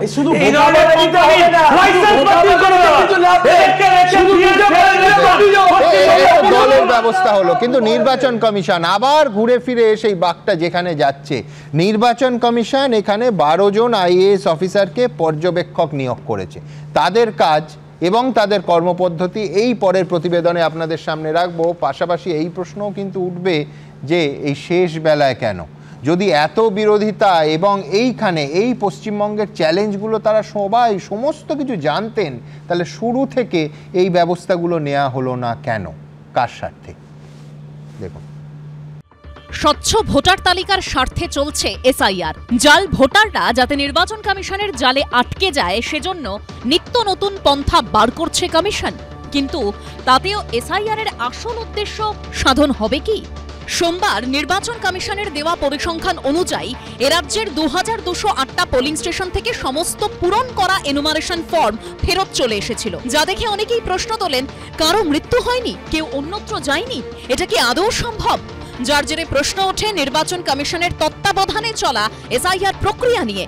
তবে নির্বাচন কমিশন এ নিয়ে রিপোর্ট চাওয়ার পরই অবশ্য এই সংখ্যা বদলে গেল। কমিশন সূত্রে খবর, মঙ্গলবার জেলা থেকে যে রিপোর্ট এসেছে সেখানে দেখা যাচ্ছে সমস্ত ফর্ম ফেরত এসেছে এ রাজ্যে এমন পোলিং স্টেশনের সংখ্যা 2208 থেকে কমে হয়েছে 480।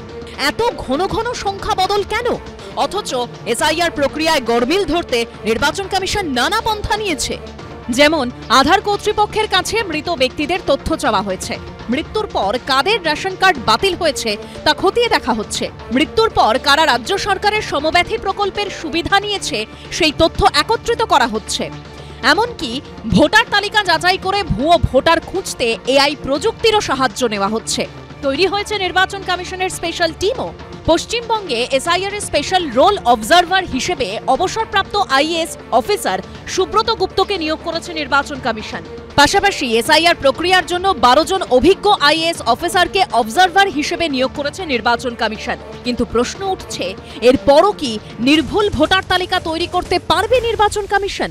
মৃতদের তালিকা কেন ছাপানো হলো, ফর্ম সেটা কেন বিএলওকে দিয়ে বিলি করানো হলো, আবার তৃণমূল বিজেপি সেটা চাপ দিয়ে সবটাকে ফর্ম জমাও দিতে হবে 100%, আর এই বলছে সিও বলছে যে 100% জমা দিতে হবে, তার স্ক্রুটিনি কোথায় হলো? আমি যদি ভোটার লিস্টটাকে দুর্নীতি মুক্ত করতে চাই, স্যানিটাইজ করতে চাই, তাহলে যে এরার আছে সেটা তো বাদ দিয়ে শুরু করতে হবে প্রথমে। কোটি কোটি সাধারণ মানুষ এসআইআর প্রক্রিয়ায় অংশ নিচ্ছেন। তারা চান নির্ভুল ভোটার তালিকা তৈরি হোক, স্বচ্ছ ভোট হোক, ভোট চুরি কিংবা তালিকায় গরমিল যেন না থাকে। কিন্তু নির্বাচন কমিশন কি তা করতে পারছে? আগে যখন সামারি রিভিশন হতো, নির্বাচন কমিশন একটা বিধিবদ্ধ প্রসেসটাকে স্টেক হোল্ডার মানে পলিটিক্যাল পার্টি, অল পার্টির সঙ্গে আলোচনা করে বলে দেয়। প্রত্যেক দিন নতুন নতুন কথা বেরোচ্ছে বা নোটিফিকেশান হচ্ছে একটা, অনেক সময় মৌখিক অনেক ইনস্ট্রাকশান আসছে। ইলেকশন কমিশন যে এখনও চূড়ান্তভাবে দিশাহীনতায় ভুগছে তা নিয়ে কারুর মনে সন্দেহ নেই। তৃণমূল কংগ্রেস এসআইআর হতেই দেব না, এসআইআর করতেই দেব না। এসআইআর হলেই ওদের ভান্ডা সব ফুরে যাবে, সব কিছু বেরিয়ে পড়বে। সেই কারণে এসআইআরকে বন্ধ করো। ইলেকশন কমিশন যে প্রচেষ্টা নিয়েছে সেই প্রচেষ্টা নজিরবিহীন এবং রাজ্যের ভোটার তালিকাকে অনেকাংশে সংশোধিত করতে, ভোটার তালিকাকে নিরপেক্ষ করতে নিশ্চয়ই এই ভোটার তালিকার সংশোধন এসআইআর কার্যকরী হবে।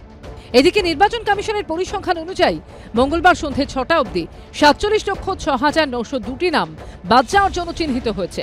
এর মধ্যে মৃত ভোটার ২২,৪৫,৮৬১। খোঁজ মেলেনি ৬,৭৬,৬২১ জন ভোটারের। ১৬,৫৩,৮৩৩ জন ভোটার অন্যত্র স্থানান্তরিত, ১,০৭,৭৮১ জন ডুপ্লিকেট ভোটার এবং ২২,৮০৬ জনের নাম অন্য কারণে বাদ গেছে। কৃষ্ণেন্দু অধিকারী, দীপক ঘোষ ও ঐশী মুখোপাধ্যায় রিপোর্ট, এবিপি আনন্দ। দেখুন, বিরোধীরা বারবার বলছে যে বিএলওদের ওপর চাপ। খানিকক্ষণ আগে স্বপনবাবু স্টুডিওতে তাই বললেন। কিন্তু গণতন্ত্রের ন্যূনতম শর্ত মেনে বিএলওদের সঙ্গে সব প্রতিষ্ঠিত রাজনৈতিক দলের বিএলএদের থাকার কথা। এসআইআর প্রক্রিয়ার শুরুতেই কেন বিরোধী রাজনৈতিক দলগুলোর যারা বিএলএ ছিলেন তারা বিএলওদের ওপর এই চাপ নিয়ে সরব হলেন না? আমি বলছি চাপ শুধু নয়, স্বপনবাবু বলছেন চাপ উৎকোচ। কটা এফআইআর হয়েছে? আমি বলছি এই প্রশ্ন কৌস্তব উঠবেই, কিন্তু ব্যাপারটা শেষ পর্যন্ত ওই তীরে এসে তরি ডোবার মতো হয়ে গেল না? সুমনদা, আমি বলবো এখানে প্রফেসর শঙ্কু বিজেপির নেতা, উনি আজকে খুব সুন্দর, বিজেপি বুঝতে পারছিলাম না, তৃণমূল আর বিজেপির সেটিংটা এখানে উদাহরণ দিলেন। ভূষণাথ দা আবার দারুণ কাজ করলেন। উনি আবার বললেন যে জ্ঞানেশ কুমার অমিত শাহর লোক, সবাই জানে, কিন্তু রাজীব হাসিনাটা বললেন না আর কি। যাই হোক, এরকমই হয় তৃণমূল বিজেপি। আচ্ছা দেখুন, অমর বুথ তালিকায় ভূত, দিদির দুধ ঢোকাও ভূত। দিদির দুধ অ্যাপ দিয়েছে বৈশ্বনাথ দ্বারা বিএলএদের, সব বিএলএদের ওটা নিয়ে ঘুরতে হচ্ছে, ওখানে স্ক্যান করতে হচ্ছে, ওখান থেকে বের করছে, এবং এটার সাথে বিএলএর কোনো সম্পর্ক নেই সুমনদা।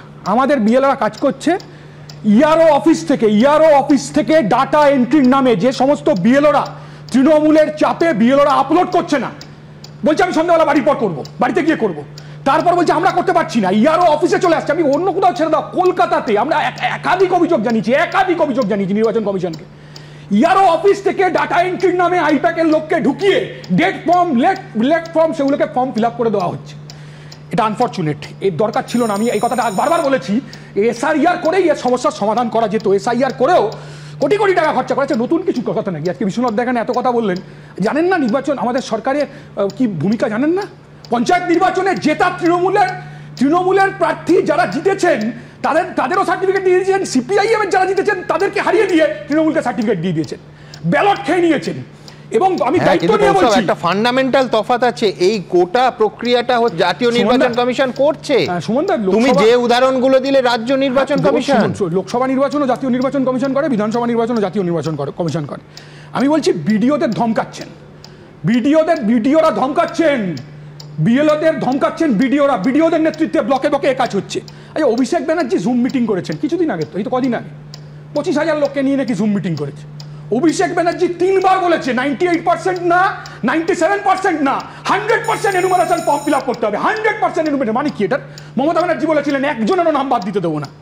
আমি বলছি যেখানে যেখানে সমানদা 100% ফর্ম জমা দিচ্ছে না, সেখানে ইআরওকে বাংলাশ্রী আর পদ্মবিভূষণ মানে যৌথভাবে দেওয়া উচিত, আর মুখ্যমন্ত্রীকে, স্বাস্থ্যমন্ত্রীকে নোবেল দেওয়া উচিত।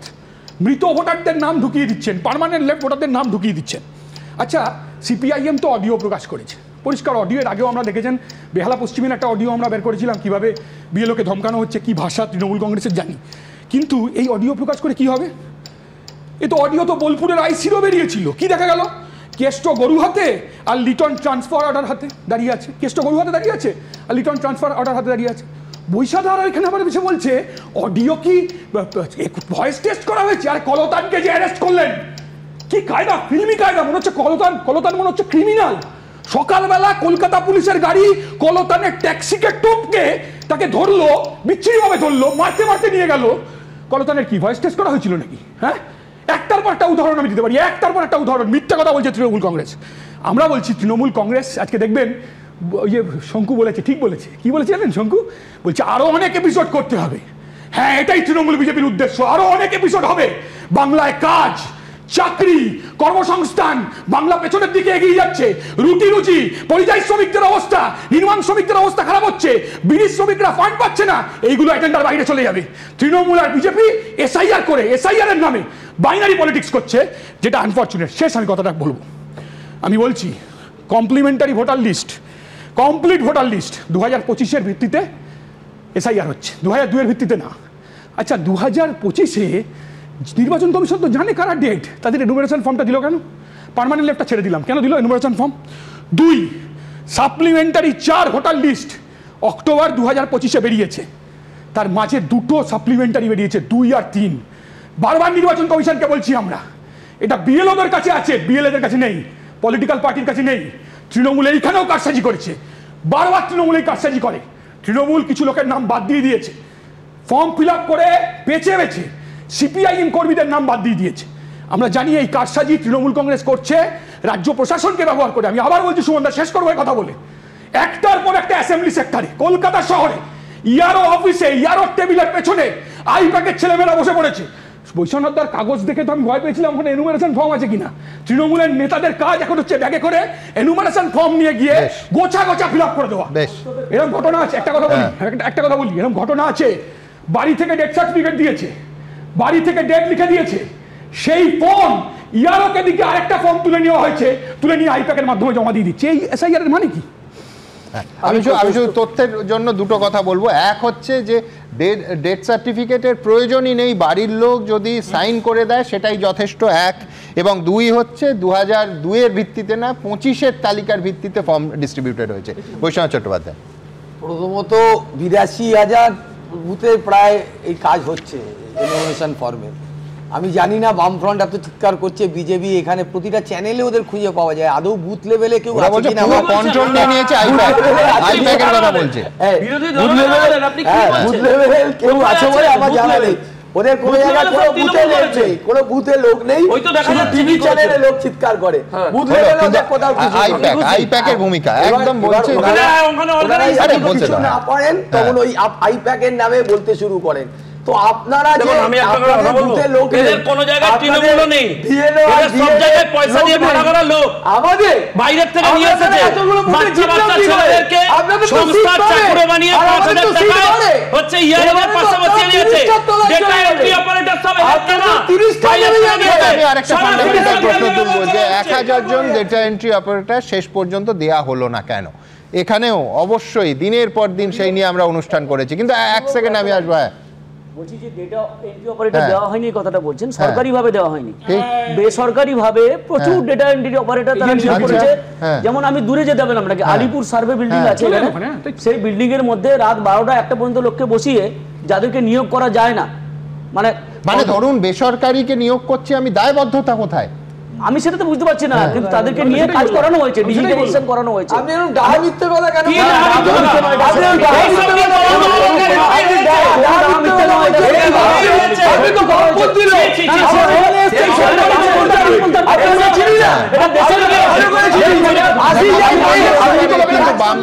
বামপন্থী লোকের একটা ফান্ডামেন্টাল দেখুন, এই বিতর্ক এই স্টুডিওতেও বারবার হয়েছে, যখন বামপন্থীরা তাদের সিপিএম পলিট ব্যুরো বিবৃতি দিয়ে বলেছে আমরা এসআইআর এর বিপক্ষে, এই স্বপনবাবু নিজে বিএলও হয়ে বলেছেন এসআইআর অত্যন্ত জরুরি এবং আমরা সম্পূর্ণ পক্ষে। আমি বলেছিলাম যে আপনার বামপন্থী সত্তার কারণে আপনাকে স্টুডিওতে ডাকা হয়নি, আপনার বিএলও সত্তার কারণে ডাকা হয়েছে, তার কারণ বিএলওদের অর্গানাইজেশন একটা, আপনি তার সক্রিয় সদস্য। আমি এখান থেকে আজকে নির্বাচন কমিশনের এত কথা হচ্ছে, সরাসরি এবার এই মুহূর্তের ডেটায় আসি। ওই 99% ফর্ম বিলি হয়ে গেছে, আমরা প্রত্যেকে জানি। ডিজিটালাইজেশনের কাজ আজ সন্ধে অবধি প্রায় 98% হয়ে গেছে। আজ অবধি বাদ গেছে 46,20,000 নাম। আজ পর্যন্ত মৃত ভোটারের সংখ্যা হলো 22,28,000। পার্মানেন্টলি শিফটেড বা স্থানান্তরিত হয়েছেন 16,22,000। ডুপ্লিকেট ভোটার অর্থাৎ মাল্টিপল এন্ট্রি যাদের ক্ষেত্রে হয়েছে 1,05,000। Untraceable voter 6,41,000। দেখুন, আমাদের প্রশ্ন যে 90% কাজ, 90%-এর বেশি ইনফ্যাক্ট, সেই কাজ হয়ে যাওয়ার পর এই 12 জনের বিশেষ টিম না পাঠিয়ে এই দুধ এবং জল আলাদা করার কাজটা যদি একেবারে ডে 1 থেকে, শুরু থেকে, এই প্রক্রিয়া শুরু থেকে হতো, তাহলে তো একটা বিতর্কহীন তালিকা পশ্চিমবঙ্গ পেতে পারত। আমার পরের বক্তা নন্দিনী ভট্টাচার্য কি বলেন? সবাইকে শুভ উত্তপ্ত সন্ধ্যা। কারণ যেরকম উত্তপ্ত হয়ে উঠেছে, আর যেটা বলতে চাই সুমনদা, এতক্ষণ যারা কথা বলছিলেন, কেউ আইনজীবী, কেউ রাজনৈতিক বিশ্লেষক, স্বপনদা রয়েছেন একেবারে খোদ বিএলও, বাকি সবাইরা রাজনৈতিক বক্তা। আমি তো এর কোনোটাই নই, আমি একজন সাধারণ সমাজকর্মী। তো আমি এই জিনিসটাকে নিয়ে কয়েকটা কথা বলতে চাই, যেটা আমার মনে হয় একটা সাধারণ মানুষের যেটা বক্তব্য হওয়া উচিত। যে প্রথমে একদম আপনার কথা সূত্র ধরে বলি যে এই যে নির্বাচন কমিশন আজকে যেগুলো হচ্ছে, তা ওনারা প্রথম থেকে একটা নিরপেক্ষ এবং সুষ্ঠু ব্যবস্থা কেন গড়ে তুলতে পারলেন না? আজকেই যে এসে যে ওনাদের মনে হচ্ছে 2208টা এরকম হলো, আজকে হঠাৎ 420 এই নির্দেশের পর হঠাৎ করে শেষ মুহূর্তে এসে কতজন অবজারভার মরণকালে হরিনাম, এটা না করে প্রথম থেকে যদি লক্ষ্য করুন চ্যালেঞ্জেসগুলো কিন্তু একই ছিল। এবং আমার কথা যে এরকম হলে যে খানিকটা এরকম হতে পারে, সেই ধারণাই যদি আমরা করতে না পারি, তাহলে এত ঢাকঢোল পিটিয়ে এসআইআর করার কি প্রয়োজন ছিল? এগুলো তো হবে যেখানে হোক, এগুলো পশ্চিমবঙ্গে একটু বেশি হবে। ওনারা বলবেন অন্য রাজ্যে তো কিছুই হচ্ছে না, আমি ধরে নিলাম পশ্চিমবঙ্গে তো এসব হতে পারে, ওনারা জানতেন। এটা গেল এক। আচ্ছা, আমাদের জনসাধারণের কি একটা সুষ্ঠু নির্বাচন বা নির্বাচিত জনপ্রতিনিধি পাবার অধিকার নেই? আছে তো, আমরা তো পেতে পারি। এবং সেই জনপ্রতিনিধি আমরা কেনই বা মানবো যে অনুপ্রবেশকারী, মৃত বা স্থানান্তরিত ভোটার দ্বারা নির্ধারিত হবে? আমরা চাই না, কারণ আমাদের ট্যাক্সের পয়সায় অনেক কিছু হয়। আমরা তো চাই যে একটা ঠিকঠাক জনপ্রতিনিধি আসুন। আর আরেকটা এই কথা প্রসঙ্গে মনে পড়ছিল যে মৃত ভোটারদের, যে রবীন্দ্রনাথ বলেছিলেন কাদম্বিনী মরিয়া প্রমাণ করিলেও মরে নাই, এখানে তো ভোটাররা মরিয়াও মরেন নাই আর কি। তো তাদের থেকে আমাদের হতে হচ্ছে। আর এটা নিয়ে যেটা বুঝি এখন অবধি আমার সাধারণ বুদ্ধিতে, যে সব রাজনৈতিক দলেরই কিন্তু একটা বিচিত্র খেলা। মানে ওনারা যেটা স্বপনদার একটা কথা শেষের দিকে, যেটা খুব মানে মারাত্মক যুক্তিবহ, যে এই যে একটা ভীষণ খেলা, এটা ঘেঁটে দেবার খেলা নয় তো, মানে এরম নয় তো যে সব কিছু ঘেঁটে দিলে একটা অনেক রকম সুবিধে। কারণ দেখুন, এন্ড অফ দ্য ডে কিন্তু রাজনীতি একটা গেম অফ, মানে বলে না গেম অফ বা বিজনেস অফ পলিটিক্স যেটাকে বলে, সাধারণ জনসাধারণ সবসময় কিন্তু অন্ধকারেই থেকে যান এবং বোকা হন এন্ড অফ দ্য ডে।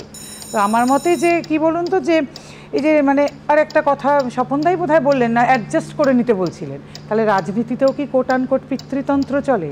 কোথাও নারীকে কোথাও পুরুষকে যখন অ্যাডজাস্ট করে নিতে বলা হয় সংসারে, তাহলে রাজনীতিতেও সেটা চলে বলুন? অ্যাডজাস্ট করে নেওয়ার কথা যখন ওঠে, কেউ তার বাইরে নন।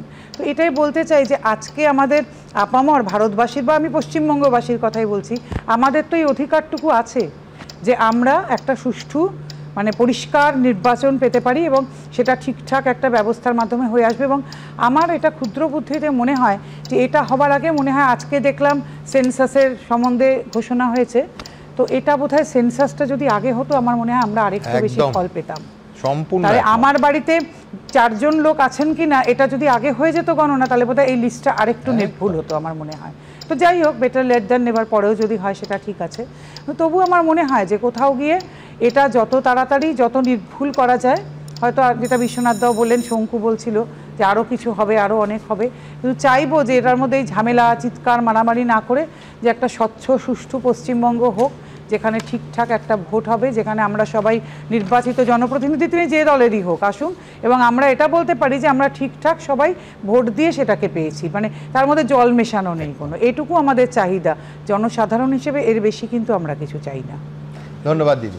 হ্যাঁ, আমি আপনারা প্রত্যেকে জানেন যে এই নিয়ে যেহেতু কথা হচ্ছে, যে Facebook, YouTube, x, Insta, thread সব জায়গায় এখন আমরা কিছু প্রশ্ন দিই, এবং সেই প্রশ্নে আপনারা কত শতাংশ কি মত পোষণ করেছেন সেই ডেটাটা আপনাদের সামনে রাখি।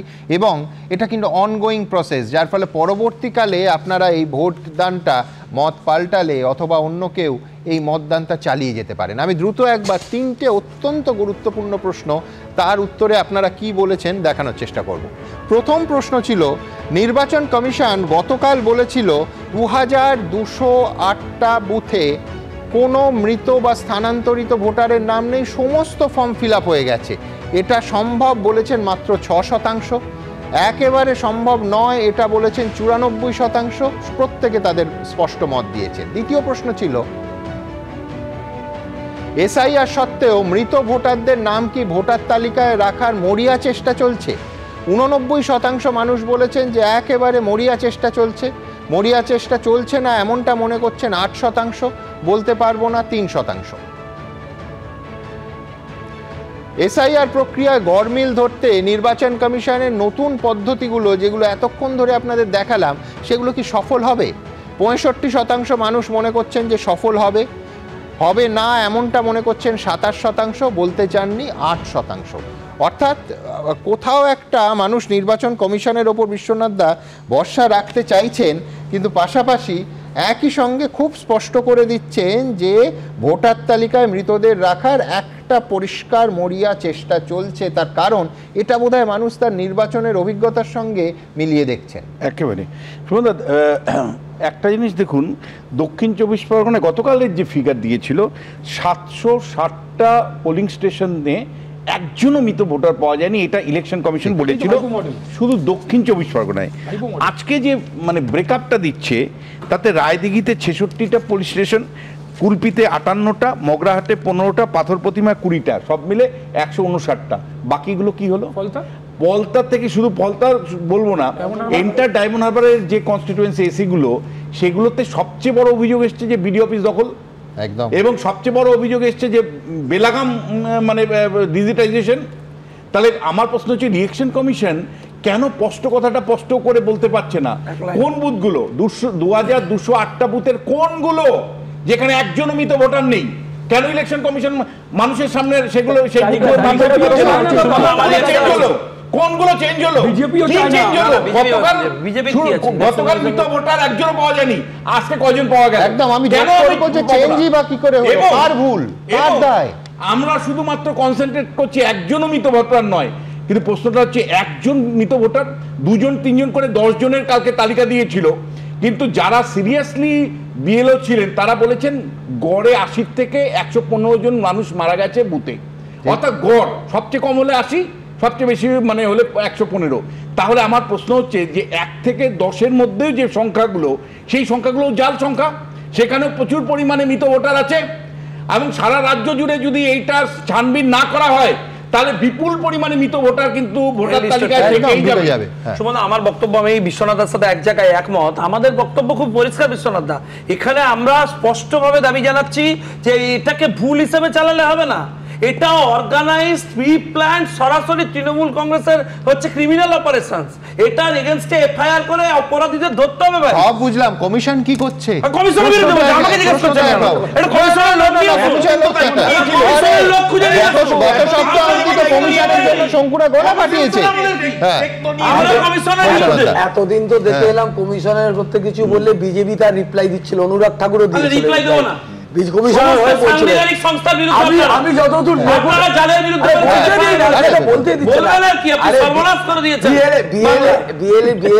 যারা কাজ করছে তারা কিন্তু ডিজিটাইজেশন করছে না, ডিজিটাল যেটা করছে, ডিজিটাল কাজটা করছে করছে আপনিও জোর কিছু করছে না, একটা লোক নেই,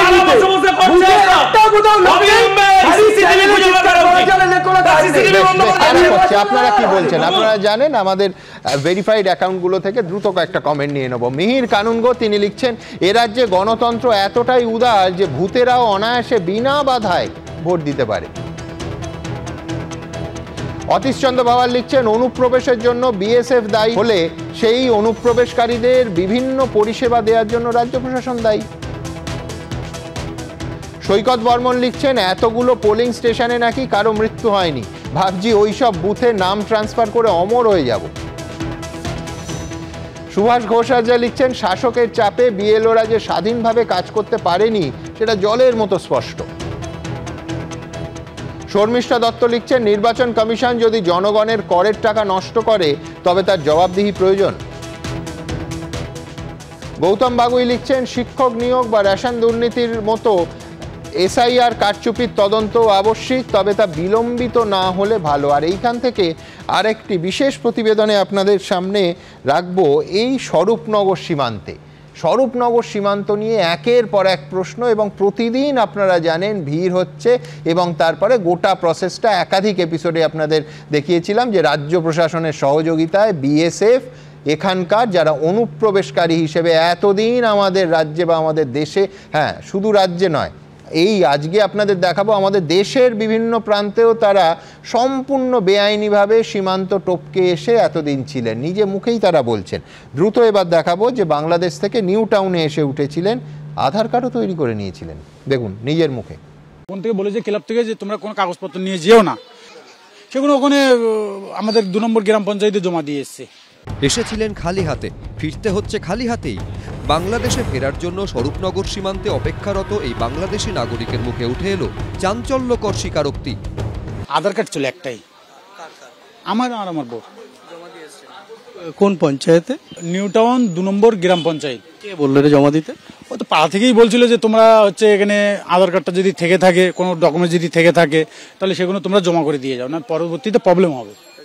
আল আমিন মোল্লা বাংলাদেশের সাতক্ষীরার বাসিন্দা। দালাল ধরে 5 বছর আগে নদী পেরিয়ে ঢোকেন ভারতে। স্ত্রী ও ছেলেসহ 3 জনের জন্য দিতে হয় 6000 টাকা। থাকতেন জ্যাংড়া হাতিয়াড়া 2 নম্বর গ্রাম পঞ্চায়েত এলাকায়, রাজমিস্ত্রির কাজ করতেন নিউ টাউনে। অনুপ্রবেশকারীর দাবি সাতক্ষীরা থেকে ঘোজাডাঙ্গা হয়ে আসেন নিউ টাউন। 3 বছর পর সেখান থেকে চলে যান হাওড়ার শিবপুরে।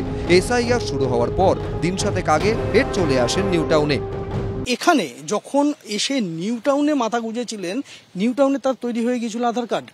নিউ টাউনের কোনো এক 2 নম্বর গ্রাম পঞ্চায়েত, সেখানে স্থানীয় কয়েকজন যুবক তারা উদ্যোগী হয়ে স্বামী স্ত্রী তাদের আধার কার্ড বানিয়ে দেন এবং তারপর সেখানে রাজমিস্ত্রির কাজ করার জন্য কিছুদিন ছিলেন আল আমিন মোল্লা সপরিবারে। তারপর সেখান থেকে তারা চলে যান শিবপুরে। আধার কার্ডটা হলো কি করে? আধার কার্ডটা গ্রাম পঞ্চায়েতের লোকেরা এসেছিল বাড়িতে, এসে বললো যে তোমার ফ্যামিলিতে কজন? তা আমি বললাম 4 জন। তো 4 জনের ভিতরে জিজ্ঞাসা করলো যে তোমাদের কি কোনো কার্ড হয়েছে? তো বললাম যে না, আমাদের কোনো কার্ড হয়নি। তো বলছে আচ্ছা ঠিক আছে, তোমরা কি কিছু করবে কার্ডটা? তো বলছে, আমি বললাম হ্যাঁ দেখুন তাহলে যদি একটা আধার কার্ড করে দিতে পারেন। তো বলছে আচ্ছা ঠিক আছে। তো একটা এরকম একটা কাগজ দেয়, ওই কাগজটাতে আমি একটা সই করি, আমার বউ একটা সই করে। না কিচ্ছু লেখা ছিল না, শুধু সিম্পল সাদা কাগজ ছিল। ওটা আমাদের ক্লাব থেকে বলেছিল যে তোমরা যারা এখানে আছো তাদের যাদের আধার কার্ড হয়নি তারা হচ্ছে নাম দাও। এবার ওই হিসেবে আমরা নাম দিয়েছিলাম, আমাদের অটোমেটিক বার করে দিয়েছিল। কোন ক্লাব এটা? Mohammedan sporting club. Sporting club, Mohammedan sporting club. সেটা কোথায় ক্লাব? ওই তো আমাদের ওই 2 নম্বর গ্রাম পঞ্চায়েতের ক্লাব। বাংলাদেশের নাগরিক আল আমিনের বক্তব্য, স্বরূপনগর সীমান্তে আসার আগে পঞ্চায়েত অফিসে জমা দিতে হয়েছে সমস্ত ভারতীয় নথি। আমার অ্যাকচুয়ালি যতগুলো কার্ড ছিল, আমার আধার কার্ডটা, ছেলে তো মাদ্রাসায় পড়তো, আরবি মাদ্রাসায়, তো ওখান থেকে একটা সার্টিফিকেট দিয়েছিল, ঠিক আছে। তো মেয়েটা হাসপাতালে হয়েছিল, ওখান থেকে হাসপাতাল থেকে একটা কাগজ দিয়েছিল। তো এইভাবে এতগুলো কাগজ হয়, সে কাগজগুলো আমি সব পঞ্চায়েতে জমা করে দিয়ে চলে আসি। যদিও সব অভিযোগ অস্বীকার করে জ্যাংড়া হাতিয়াড়া 2 নম্বর গ্রাম পঞ্চায়েতের প্রধান রীতা গায়েনের দাবি, কোন পঞ্চায়েত সদস্য করে দিয়েছেন তার নাম কি বলেছেন, পঞ্চায়েতে কি আধার কার্ড তৈরি হয়, এরকম তথ্য আমাদের কাছে নেই। এই প্রথম শুনলাম। তার আধার কার্ড নিয়ে যাবেন না রেখে যাবেন সেটা তার ব্যাপার। এটা আমার মনে হয় এটা সম্পূর্ণ ভুল কথা। কোনো ক্লাব বা ক্লাবের ছেলেরা আধার কার্ড করে দেয় বলে আমার অন্তত জানা নেই, বা এটা হতেও পারে না। হয়তো কোনো ইন্ডিভিজুয়াল কোনো পার্সন আছে, মানে ক্লাবের সামনে একজনের একটা জেরক্সের দোকান ছিল, সে এরকম কাজ করতে, এবং সে বর্তমানে জেলেও আছে। সুতরাং সে করলে আমরা করতে পারি, কিন্তু আমাদের ক্লাবের ছেলেরা কেউ এরকম করবে, এটা একদম ভুল কথা। বাংলাদেশিদের কারুর কাছে রয়েছে ভারতের আধার কার্ড থেকে ভোটার কার্ড, রেশন কার্ড, লক্ষ্মীর ভান্ডার, কিন্তু কি করে এমনটা সম্ভব হলো? সন্দীপ সরকার, এবিপি আনন্দ। দেখুন, এই প্রতিবেদন যেদিন আপনাদের সামনে রাখছি সেদিন সুপ্রিম কোর্টের মাননীয় প্রধান বিচারপতি সূর্যকান্ত তিনি একেবারে পরিষ্কার প্রশ্ন করছেন যে আমরা কি রেড কার্পেট বিছিয়ে অনুপ্রবেশকারীদের স্বাগত জানাবো? এবং অনুপ্রবেশকারী শব্দটা শুনলেই এই রাজ্যের বিশেষ করে বিরোধী দল, শঙ্কুদের দল, তারা রোহিঙ্গা বলে চিৎকার শুরু করে। বিষয়টা কিন্তু আলাদা। একেবারে স্পষ্ট যে অনুপ্রবেশকারী রোহিঙ্গা কিন্তু এক নয়। সব রোহিঙ্গাই অনুপ্রবেশকারী, কিন্তু সব অনুপ্রবেশকারী রোহিঙ্গা নয়। আর পশ্চিমবঙ্গের ক্ষেত্রে একেবারে বাংলাদেশি অনুপ্রবেশকারী মাত্রই রোহিঙ্গা নয়। এটা অত্যন্ত বিভ্রান্তিকর, তার কারণ এই রাজ্যে রোহিঙ্গার শতাংশ অত্যন্ত কম। আমি পরের প্রতিবেদনে বিস্তারিত তথ্যে আসব। কিন্তু কথা হচ্ছে যে অনুপ্রবেশকারী, অবৈধ অনুপ্রবেশকারী এই দেশের পক্ষে, শুধু রাজ্যের ব্যাপার নয়, কতটা মারাত্মক আজকে সুপ্রিম কোর্টের মাননীয় প্রধান বিচারপতির বক্তব্যে একেবারে তা স্পষ্ট হয়ে গেছে। বিশ্বনাথ চক্রবর্তী, সত্যি মানে বছরকে বছর কিন্তু মানে একটা স্থায়ী প্রবলেম।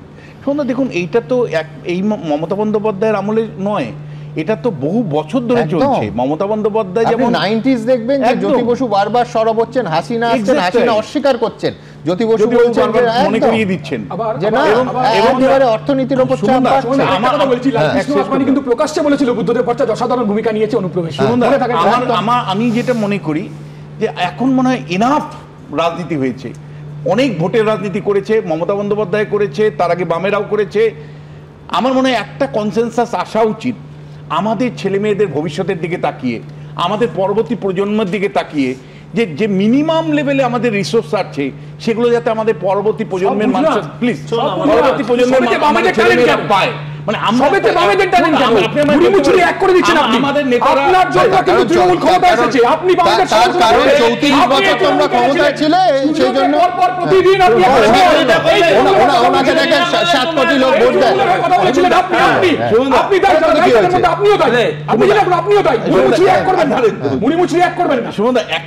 এত গণতান্ত্রিক ছিল ওই জন্য তো মানুষ 2011 সালে ঘাট ধাক্কা দিয়ে ফেলে দিয়েছিল। সুমনদা আমি যেটা বলবার চেষ্টা করছি, আমরা এতটা কেন স্বার্থপর হব? মানে আমরা কেবলমাত্র ভোটের রাজনীতির জন্য আমার ভোট ব্যাংক, সেই কারণে অনুপ্রবেশকারীদের প্রতি সফট হব, নরম হব, বা সেন্ট্রাল লেভেলেও যে লেভেলে মানে আয়োজন করা দরকার, বিএসএফ এর কঠোর নিরাপত্তা থাকা দরকার, সেটাও আমরা করব না। আমার প্রশ্ন হচ্ছে যে সবগুলো রাজনৈতিক দল কিন্তু একটা কনসেনসাস এখন বিল্ডিং করা উচিত, কনসেনসাস বিল্ডিং করা উচিত, যেটা বিশ্বনাথ চাইতেই পারেন, কিন্তু কার্যত অবাস্তব। কারণ এই রাজ্যে কোনো বৃহত্তর মানবিক অথবা যে কোনো সাধারণ মানুষের স্বার্থের সঙ্গে যুক্ত সব রাজনৈতিক দল একসুরে একমত হচ্ছেন, এই জিনিস ইদানিংকালে আমরা দেখিনি, মানতেই হবে। আমার বক্তব্য হচ্ছে যে তৃণমূল কংগ্রেস অন্য জায়গায় চলে যেত, তৃণমূল কংগ্রেস ক্ষমতায় থাকবে, তার সরকার এখানে ক্ষমতায় থাকবে, আর অনুপ্রবেশকারীরা এন্টারটেইনড হবে না, এটা হতে পারে না।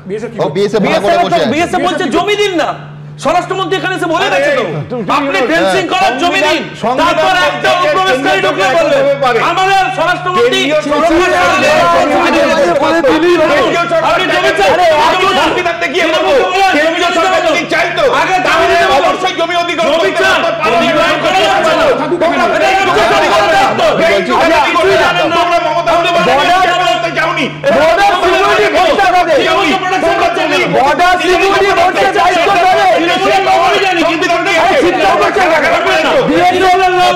বিএসএফ এর দায়িত্ব আছে কেন্দ্রীয় সরকার, কি করবে জমি দপ্তরের অধীনে। এই রাজ্যে যে হাবগুলো তৈরি হয়েছে নকল নথি, নকল আধার, পরিচয়পত্রের যে হাবগুলো তৈরি হয়েছে, এ তো স্বীকৃত সত্য। এবং রাজ্য পুলিশের একাধিক রেডে এই একটার পর একটা চক্র সামনে এসেছে। আপনারই পুলিশে, আমি দিল্লি পুলিশের প্রেস কনফারেন্স বলছি না।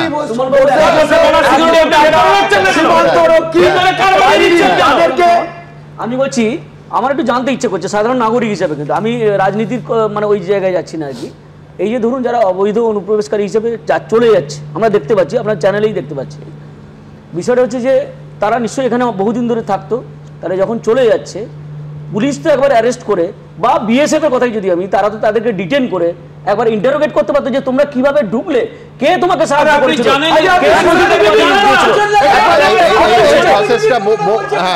এই প্রসেসটা বহুবার আমি ব্যাখ্যা করেছি, একেবারে পরিষ্কার। সেটা হচ্ছে 3 দিন 2.5 দিন অন্তত অপেক্ষা করতে হচ্ছে। তার কারণ এদের সমস্ত নথি বিএসএফ এ যাচ্ছে, বিএসএফ থেকে রাজ্য প্রশাসনে যাচ্ছে। আবার বলছি, কারণটা খুব পরিষ্কার, যে কোনো বড় ধরনের অপরাধ বা কোনো অপরাধের মামলা, অপরাধের কোনো প্রমাণ এই ব্যক্তিরা আছে কিনা সেই ক্লিয়ারেন্স এলে তারপর এই কাণ্ডটা হচ্ছে। হ্যাঁ, আমি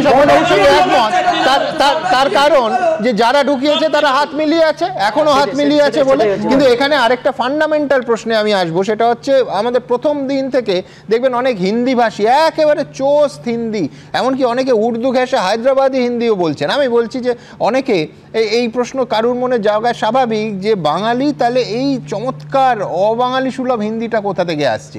আজকে আমার পরের প্রতিবেদনে রোজিনা আফরিন বলে একজনের সঙ্গে আমরা কথা বলেছি, যার মাতৃভাষা কিন্তু বাংলা, কিন্তু অনুপ্রবেশের পর হিন্দিভাষী রাজ্য শটান জয়পুরে চলে গেছিলেন। এখন এই এসআইআর এর গোলমালে জয়পুর থেকে ব্যাক টু ওয়েস্ট বেঙ্গল এবং তারপর সীমান্ত পেরিয়ে নিজের আদি বাড়ি মানে আসল বাড়ি যেখানকার তিনি নাগরিক, আজও নাগরিক, সেই বাংলাদেশে যাওয়ার চেষ্টা করছেন। এই যে হিন্দি বা বলার ব্যুৎপত্তি অত্যন্ত অবাঙালি সুলভ, কোথা থেকে তারা এসছেন, কোথা থেকে পেলেন কি করে, নিজে মুখেই বলেছেন, দেখুন। सबके साथ आए, वो लोग आते हैं ना, लोगों के साथ आए। আদতে বাংলাদেশের নাগরিক, অনুপ্রবেশের পর কাজ করতে গেছিলেন হিন্দিভাষী রাজ্যে। ময়মনসিংহের বাসিন্দা রোজিনা আফরিন ময়মনসিংহ থেকে চোরাপথে এসেছিলেন কলকাতায়, তারপর হাওড়া স্টেশন থেকে ট্রেনে করে সোজা চলে যান রাজস্থানে জয়পুরে। গৃহ সহায়িকার কাজ করতেন পিঙ্ক সিটিতে।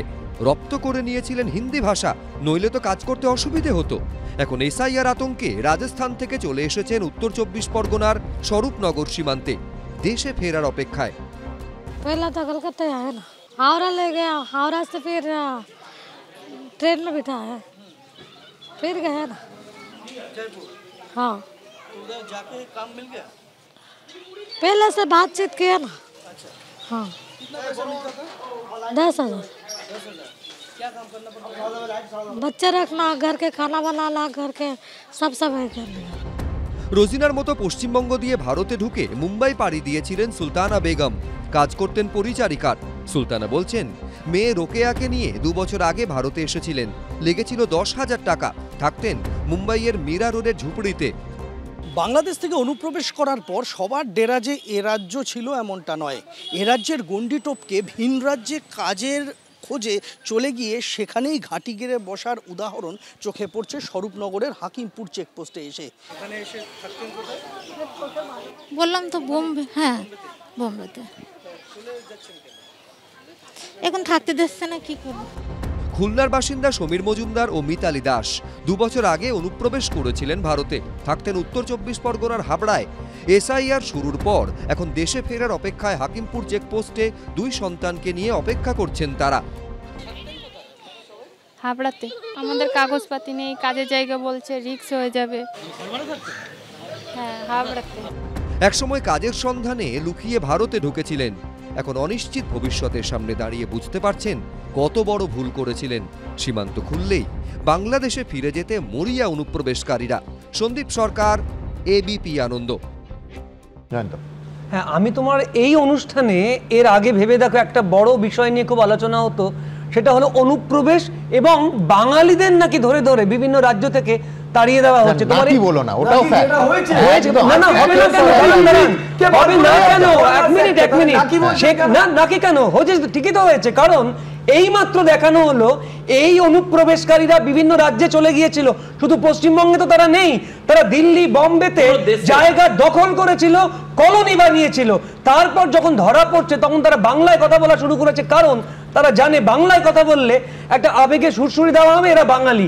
আসলে ওরা বাঙালি নয়, ওরা বাংলাদেশি। আর তুমি একটা কথা বললে, শেষ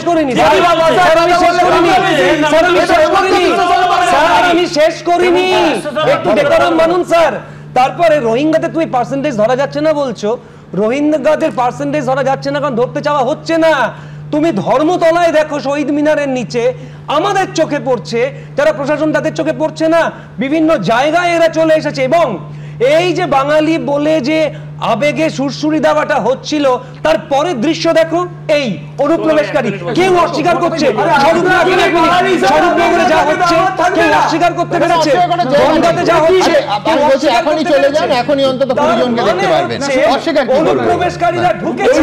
উনি বারবার বলছেন না যে বাঙালি বলে ওনার আবেগ না,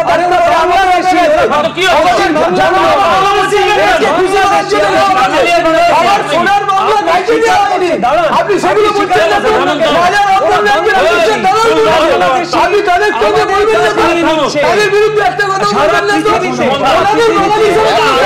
আপনি জানেন এই অনুষ্ঠান যখন প্রথম, হয়তো আজ থেকে 6 মাস আগে এই বিষয়ে আমরা অনুষ্ঠান শুরু করেছিলাম, আমি বলেছিলাম যে বিস্ময়কর যে যারা বাংলা ভাষী হওয়ার কারণে যাদের ওপর অত্যাচার নেমে আসছে তাদের বিরুদ্ধেও যেরকম আমি সরব হব, পাশাপাশি অনুপ্রবেশকারী ইস্যুতেও একই রকম সরব হব।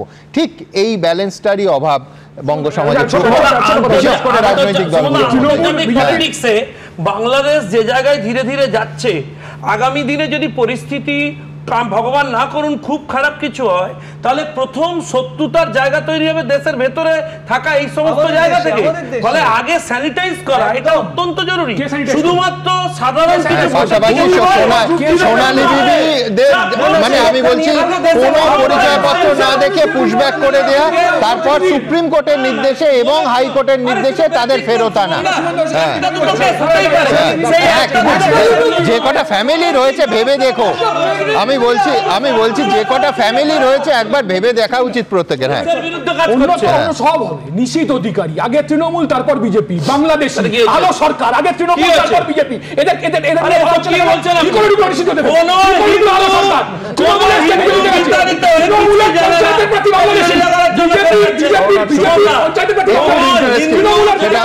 বারবার আমি স্টুডিওতে বলেছি আলো রানী সরকার এবং স্বপন বাবু, আমি বলছি একেবারে একই ক্ষেত্রে দুজন প্রার্থী পরস্পরের বিরুদ্ধে বলছেন যে ও বাংলাদেশ, শুধু বলছেন নয়, তারা আদালতের করার অবধি নেড়েছেন। কিন্তু হ্যাঁ, আমি দ্রুত এখান থেকে সুপ্রিম কোর্টের মাননীয় প্রধান বিচারপতি আজকে এই অনুপ্রবেশ ইস্যুতে এক্স্যাক্টলি কি বলেছেন রাখবো আপনাদের সামনে। আমরা কি রেড কার্পেট বিছিয়ে অনুপ্রবেশকারীদের স্বাগত জানাবো? হেফাজত থেকে উধাও হয়ে যাওয়া 5 জন রোহিঙ্গাকে নিয়ে দায়ের মামলার প্রেক্ষিতে মঙ্গলবার এমনই কড়া মন্তব্য করলেন সুপ্রিম কোর্টের প্রধান বিচারপতি সূর্যকান্ত। এসআইআর আবহে দেশ জুড়ে রাজনীতির ভরকেন্দ্রে রয়েছে অনুপ্রবেশ ইস্যু। ভোটার তালিকার নিবিড় সংশোধনের সঙ্গে এই মামলার কোনো সম্পর্ক না থাকলেও এমন একটা সময়ে সুপ্রিম কোর্টের প্রধান বিচারপতির এই মন্তব্য অত্যন্ত তাৎপর্যপূর্ণ। সম্প্রতি সুপ্রিম কোর্টে একটি মামলা দায়ের হয়। সেই মামলায় আবেদনকারীর বক্তব্য ছিল চলতি বছর মে মাসে দিল্লি পুলিশ 5 জন রোহিঙ্গাকে হেফাজতে নিয়েছিল, তারপর থেকে এদের খোঁজ পাওয়া যাচ্ছে না। এদিন এই মামলারই শুনানি ছিল সুপ্রিম কোর্টের প্রধান বিচারপতি সূর্যকান্ত ও বিচারপতি জয়মাল্য বাগচির বেঞ্চে। প্রধান বিচারপতি সূর্যকান্ত আইনজীবীদের উদ্দেশ্যে বলেন, আমাকে দেখান যে ভারত কবে রোহিঙ্গাদের আনুষ্ঠানিকভাবে শরণার্থীর মর্যাদা দিয়েছে। কেউ দেশে অনুপ্রবেশ করলো, তারপর নাগরিকের মতো আইনি অধিকার চাইতে লাগলো। এটা কি করে চলতে পারে? আমরা কি লাল কার্পেট বিছিয়ে অনুপ্রবেশকারীদের স্বাগত জানাবো? সীমান্তের কাঁটাতার ভেঙে বা সুড়ঙ্গ তৈরি করে দেশে ঢোকা লোকেরা আইনি সুরক্ষা চাইছে। প্রতিবেশীর পাঁচিল এদিক ওদিক হয়ে যায়, মামলা করতে চলে যাচ্ছে। তো নেতাদের এত বাগান বাড়ি আছে, এত ফ্ল্যাট আছে, একবার ওখানে ঢুকিয়ে দিন না রোহিঙ্গাদের নিয়ে গিয়ে। সম্পত্তি তো কারোর কমেনি।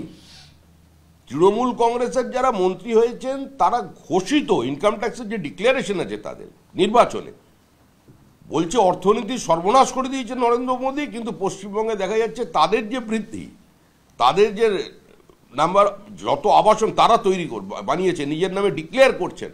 থাকার তো জায়গা নেই, অনেকেরই 1-2 ছেলে মেয়ে, তাও পশ্চিমবঙ্গে পড়াশোনা করে না, অন্য জায়গায় চলে গেছে। এদিন সলিসিটর জেনারেল তুষার মেহতা বলেন, এটি একটি জনস্বার্থ মামলা। মামলাকারীর এই 5 জন রোহিঙ্গার সঙ্গে সরাসরি কোনো সম্পর্ক নেই। তখন প্রধান বিচারপতি বলেন, কিছু লোক চায় অনুপ্রবেশকারীরা যাতে খাদ্য, বাসস্থান ও শিশুদের শিক্ষার মতো সব অধিকার পেয়ে যায়। আমাদের দেশে প্রচুর গরিব মানুষ আছেন, আমাদের তাদের খেয়াল রাখা উচিত। দেশের সম্পদের ওপর তাদের অধিকার আছে। আন্তর্জাতিক সীমানা পাহারা দেওয়ার দায়িত্ব হচ্ছে রাষ্ট্রের, এখনকার সময় অমিত শাহের। সুতরাং সুপ্রিম কোর্ট বলছে যে সীমানা পেরিয়ে রোহিঙ্গা যদি আসে বা যে কোনো লোক অবৈধভাবে ঢোকে, শরণার্থী যদি না হয়, তাদের কি ভারতবর্ষে জায়গা পাওয়া উচিত? রাষ্ট্রের নজর রাখা উচিত। সওয়ালে মামলাকারীর আইনজীবী বলেন, আমরা কাউকে দেশ থেকে বের করে দেওয়ার বিষয় নিয়ে বলছি না। এই মামলা শুধুমাত্র হেফাজত থেকে রোহিঙ্গাদের উধাও হয়ে যাওয়াতেই সীমাবদ্ধ। তখন সুপ্রিম কোর্টের প্রধান বিচারপতি বলেন, তার মানে এটা হেবিয়াস কর্পাস মামলা। অবৈধভাবে দেশে ঢুকে পড়া লোকেদেরকে ছাড়ানোর জন্য আপনারা এই পথ বেছে নিয়েছেন। উত্তর ভারতের সীমান্ত অত্যন্ত সংবেদনশীল। দেশের ভেতর অনেক কিছু হচ্ছে, দেশের সুরক্ষাকে গুরুত্ব দেওয়া অত্যন্ত জরুরি। মামলার পরবর্তী শুনানি 16ই ডিসেম্বর। বিজেন্দ্র সিংহ, ঐশী মুখোপাধ্যায়, কৃষ্ণেন্দু অধিকারী রিপোর্ট, এবিপি আনন্দ। নন্দিনীদির কাছে যাব, যে আমি বলছি আলিপুরদুয়ারের একটা ঘটনা যার অবশ্যই একটা রসিকতার অংশ আছে, কিন্তু আমি বলছি যে মানুষের এসআইআর হওয়ার পর থেকে ব্যক্তি মানুষের জীবনে একটার পর একটা যেভাবে ঝড় উঠছে। আলিপুরদুয়ারে 63 বছরের এক ভদ্রলোক, তার 1 ছেলে 1 মেয়ে, আর 4 জন আরও ছেলের বাবা হিসেবে তার ফর্মে নাম এসেছে নথিতে। এবার মানে তার স্ত্রী বলছেন, একেবারে সরাসরি তাকে প্রশ্ন করছেন, আমি বলছি জোকস অ্যাপার্ট, কিন্তু পুরো বিষয়টা এসআইআর না হলে এরকম অনেক তথ্য কোথায় কিভাবে পুট করা আছে, কোথায় কিভাবে নকল নথির জেরে এদেশে অনুপ্রবেশকারীরা একেবারে শটান পার্মানেন্ট কাগজপত্র বানিয়ে ফেলেছে এ জানাই যেত না। হ্যাঁ মানে কি বলুন তো, সামাজিক টেক্সচারে আঘাত পড়ে যাচ্ছে এবং এটা সত্যি সত্যিই কিন্তু মানে হয়তো কারুর আরেকটা বিয়ে আছে, আরও দুটো বাচ্চা আছে, মানে এগুলো কিন্তু বেরিয়ে আসছে। এটা জোকস অ্যাপার্ট রিয়েলি, কিন্তু এটাও কিন্তু হচ্ছে। এটা এখন আপনি ভালো কি মন্দ, ন্যায় কি অন্যায় সে প্রশ্ন আলাদা, কিন্তু এটাও ঠিক যে সামাজিক টেক্সচারেও আঘাত পড়তে কিন্তু শুরু করেছে। অনেকেই ভাবছিলেন সারা জীবন লুকিয়ে চুরিয়েই চলে যাবে, কিন্তু সেটা হয়তো হচ্ছে না। আমি দ্রুত একবার আলিপুরদুয়ারের এই ঘটনাটা পরের প্রতিবেদন আপনাদের সামনে রাখি। পরিবার তো কি আর বলবে, আমাকে বোকা দিতেছে। আমার স্বামী তো দেখা যাচ্ছে আর কোনো জায়গায় বিয়ে করে নাই। আসলে তার নিজের সন্তান দুটি, কিন্তু ভোটার তালিকা অনুযায়ী তিনি 6 সন্তানের বাবা। এসআইআর আবহে এমনই মারাত্মক অভিযোগ করছেন আলিপুরদুয়ার 1 নম্বর ব্লকের পঞ্চুকামারি গ্রাম পঞ্চায়েতের বাসিন্দা ধনেশ্বর বর্মন। আদতে তার একটি ছেলে ও একটি মেয়ে রয়েছে, কিন্তু ভোটার তালিকায় দেখা যাচ্ছে আরও 4 জনের বাবার নামের জায়গায় তার নাম। ভোটার কার্ডে তাঁরই বাড়ির ঠিকানা ব্যবহার করা হয়েছে। আমার ছেলে মেয়ে হলো 2 জন, এখন ইয়াতে দেখি আরো 2-4 জন বাড়ি গেছে ভোটার তালিকায়। তারা কি কেউ হয় আপনার? না, আমার কোনো আত্মীয় হয় না, কোনো কিচ্ছু হয় না। আমার নাম, আমার বাপের নাম, আমার বাড়ির ঠিকানা সব দেখাইছে। এ নিয়ে রীতিমতো কটাক্ষের শিকার হতে হচ্ছে দম্পতিকে। পরিবার তো কি আর বলবে, আমাকে বোকা দিতেছে। তুমি কি করতে, কি হয়েছে, কি করলা, এখন কিভাবে পাইলো, আমি কিভাবে বলি? আমার স্বামী তো দেখা যাচ্ছে আর কোনো জায়গায় বিয়ে করে নাই, এই কেসটা কি করে হইল? বলছে, হাসতেছে, যে কোনো একটা মন্দ ভালো বলতেছে, আমাদের সামনে তো বলবে না, ওরা পিছনে পিছনে তো অনেক কথা বলবে। বাংলাদেশ থেকে এদেশে এসে অন্যকে বাবা পরিচয় দিয়ে ভোটার কার্ড বানানোর কথা স্বীকার করে নিয়েছেন অভিযুক্তরা। নকলি বাবার নাম ওই স্কুলেও আছে, স্কুলের কাগজেও আছে, যা আধার কার্ড আছে, রেশন কার্ড আছে, সবকিছুই আমাদের ওই নকলি বাবার নামেই আছে, ধনেশ্বর বর্মন। আপনি কি করছেন? অন্যকে বাবা? অন্যকে বাবা করছে, আমি নকলি বাবা। মানে আপনার পরিবারের আর কে কে ওনার নাম ইউজ করছে? ওনার আমাদের 2 ভাই বোনই ইউজ করছি। বাংলাদেশ থেকে কবে এসেছেন? 1998 সনে আসছি।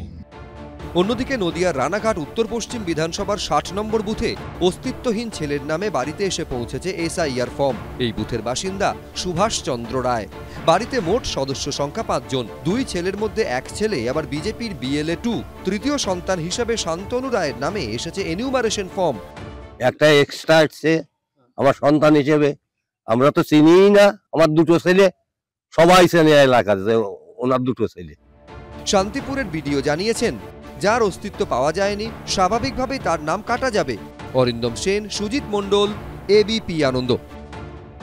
স্বপনবাবু, আপনার BLO হিসেবে নিশ্চয়ই অভিজ্ঞতা হয়েছে, যেরকম বিচিত্র একটার পর একটা কেস স্টাডি আমাদের সামনে আসছে। আজকেই ধরুন জলপাইগুড়িতে ফর্ম নিতে এসেছে বাংলাদেশি, একদম স্থানীয় মানুষ আটকে রেখে পুলিশে খবর দিয়েছেন, একাধিক ঘটনা। দেখুন, মালদা থেকে আমাদেরকে একজন BLO ফোন করলেন, বেশ, যে স্বপনবাবু আপনারা তো নির্বাচন কমিশন অফিসে যাচ্ছেন, এই কেসটা বলবেন। সেটা হচ্ছে কি, একই মানে বুথ আর কি, সেই বুথের মধ্যে 5টা আলাদা আলাদা ফ্যামিলির লোক, তারা একজন বাবাকে বাবা হিসাবে দেখিয়েছে, 2002-কে লিঙ্ক করেছে। টাইটেল কিন্তু এক, সবারই টাইটেল কিন্তু এক, ধরুন দাস টাইটেল। তাহলে 5টা ফ্যামিলির 5 জন লোক একই বাবাকে বাবা হিসাবে দেখাচ্ছে, তাহলে তো ডাইরেক্ট লিঙ্ক হয়ে যাচ্ছে। এই লিঙ্কটা কখনো বাড়িওয়ালা, কখনো প্রতিবেশী, এইভাবে এবার বিষয়টা কি, এই লিঙ্কটা হয়ে যাচ্ছে কিন্তু ভোটার লিস্টে পাকা নামটা উঠে যাচ্ছে, মানে ডাইরেক্ট নাম উঠে যাচ্ছে আর কি। আমরা বারবার করে নির্বাচন কমিশনকে বলেছিলাম যে দেখুন, আপনাদের এমন কিছু ব্যবস্থা বের করা দরকার যাতে করে এই জিনিসগুলোকে ধরা যায়।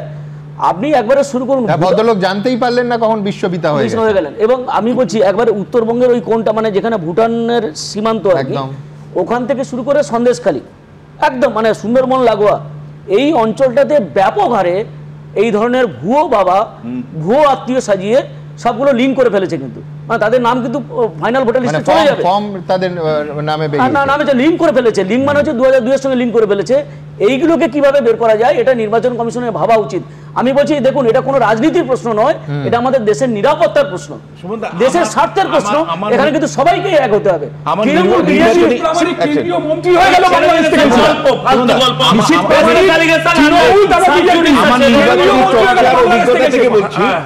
আমি বনগাঁ সীমান্ত ধরে ধরে যখনই ইনোমিনেটরদের কাছে গিয়েছি, মানে যারা আমাদের ফিল্ড স্টাডি করে, বহু জায়গায় কিন্তু এইটা আমরা দেখেছি যে 5,000, 7,000, 6,000 টাকা দিয়ে বাবা তৈরি করা হয়, অর্থাৎ ওই পাড় থেকে আসলো, এসে একজনের নাম এবং আধার কার্ড বা ব্যবহার করবে বাবা হিসাবে, তার জন্য তাকে 6,000 টাকা দিতে হবে। তারপরে তার ঠিকানাটা ব্যবহার করলো, করে দিয়ে কার্ডটার সমস্ত তৈরি করে নিল। এইটা কিন্তু আমি আপনাকে বলছি সীমান্ত বরাবর মানে একাধিক কুটির শিল্পের মতন আছে।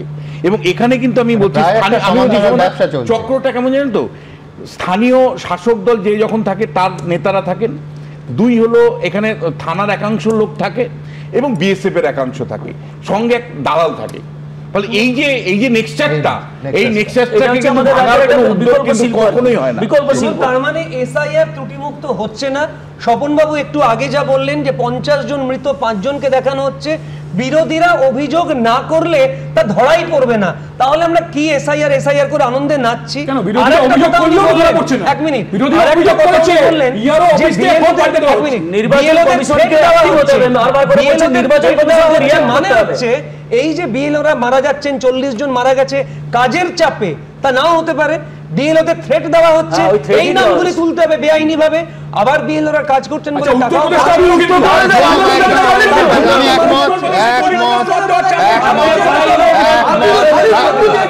না না না না, ওটা ঠিকই বলেছে। আমি এখানে একদম বৈশ্বনাথদা এবং এই পাশের বক্তাদের সঙ্গে একমত যে আজকে উত্তরপ্রদেশে একটার পর একটা মৃত্যু, অন্য রাজ্যেও মৃত্যু। দ্রুত আমি একবার বিএলওদের এই মৃত্যু নিঃসন্দেহে, আমি চাপ না উৎকোচ যেরকম স্বপনবাবু বলছিলেন আমি জানি না, কিন্তু মৃত্যু হচ্ছে, এটা ফ্যাক্ট। পরের প্রতিবেদন। আরও 2 জন বিএলওর মৃত্যু, ঘটনাস্থল ফের বিজেপি শাসিত উত্তরপ্রদেশ, ফের স্বজন হারানোর কান্না। রবিবারের সামনে এসেছে এসআইআর এর চাপে উত্তরপ্রদেশের মোরাদাবাদের বাসিন্দা বিএলও সর্বেশ সিং এর আত্মহত্যার অভিযোগ। কাঁদতে কাঁদতে তার মৃত্যুর আগের এই ভিডিও এখন ভাইরাল।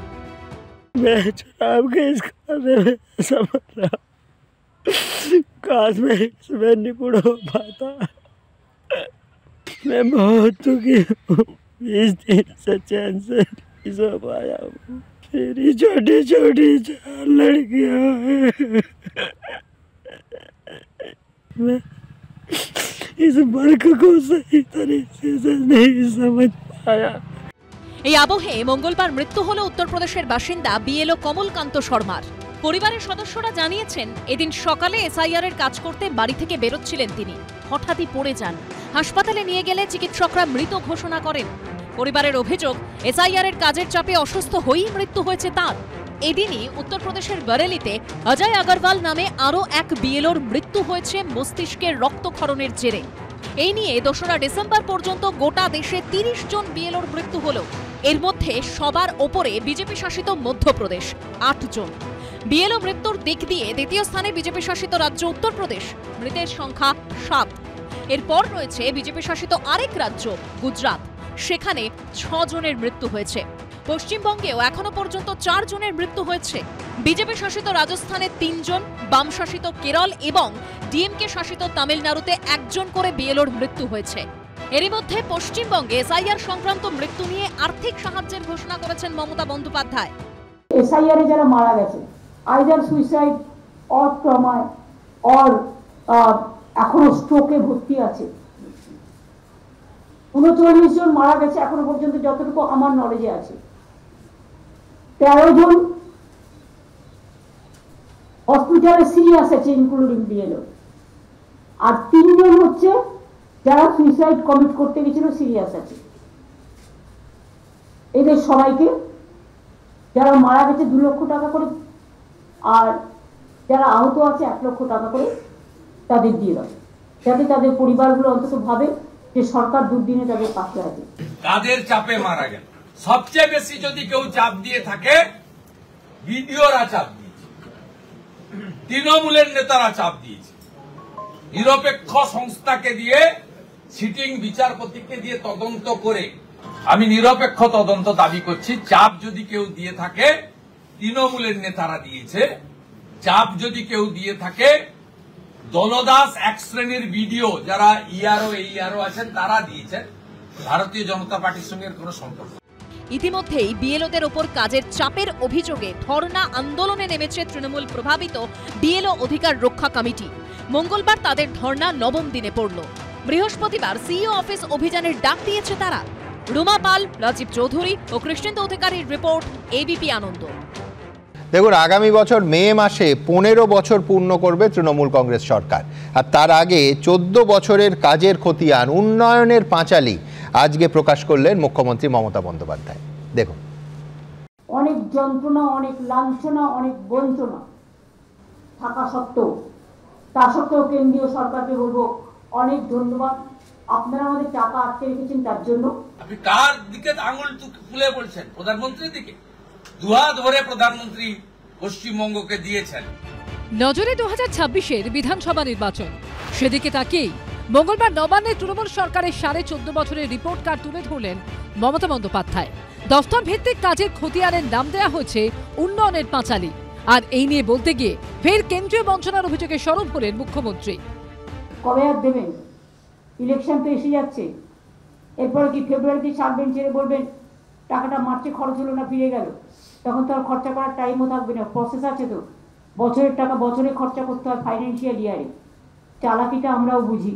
মুখ্যমন্ত্রীর উন্নয়নের পাঁচালী নয়, মুখ্যমন্ত্রী মমতা ব্যানার্জির নেতৃত্বে দুর্নীতি, তোষণ আর সীমাহীন স্বেচ্ছাচারিতার পাঁচালী মুখ্যমন্ত্রী প্রকাশ করেছেন। এবং আমরা বলি এটা জলাঞ্জলির পাঁচালী। মুখ্যমন্ত্রী রিপোর্ট কার্ডকে কটাক্ষ করেছে কংগ্রেসও। ভোটের আগে নাটক যেমন করে সেরকম নাটক করছে। এখন ভোট, এখন সব কথা মনে পড়বে। ভোট শেষ যাবে, দিদি আবার ভ্যানিটি ব্যাগ গুটিয়ে কালীঘাট চলে যাবে। বাংলায় যেমন মহিলাদের জন্য লক্ষ্মীর ভান্ডার প্রকল্প রয়েছে, তেমনি বিজেপি শাসিত অন্যান্য রাজ্যেও মহিলাদের জন্য বিভিন্ন প্রকল্প রয়েছে। ভোটের আগে রাজনৈতিক দলগুলির কাছে যা বড় হাতিয়ার হয়ে ওঠে। লক্ষ্মীর ভান্ডার মনে রাখবেন, অনেক রাজ্যে বিজেপি যেটা দেখানোর জন্য করছে, বিহারে ভোটের আগে 10,000, ভোটের পরে বুলডোজার। আমরা বছরেই তো 12,000 টাকা দিই, প্রতি বছর, 5 বছরে নয়। আমরা কিন্তু এটা নয়, অন্য রাজ্যে যেটা হয়, একটা বাইক থাকলে দেবে না, একটা টিভি থাকলে দেবে না, একটা পাকা দেওয়াল থাকলে দেবে না। আমাদের এখানে তা নয়, আমাদের এটা ইউনিভার্সাল। ও সারা ভারতবর্ষ বহু সরকার দেয়।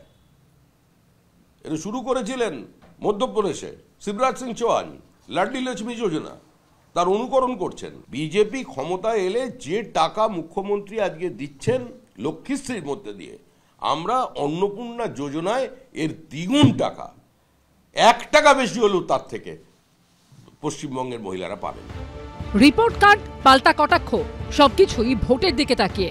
আর ভোটাররা শেষ অবধি ভোট দেওয়ার সময় কোন দলের দিকে তাকায় সেটাই দেখার।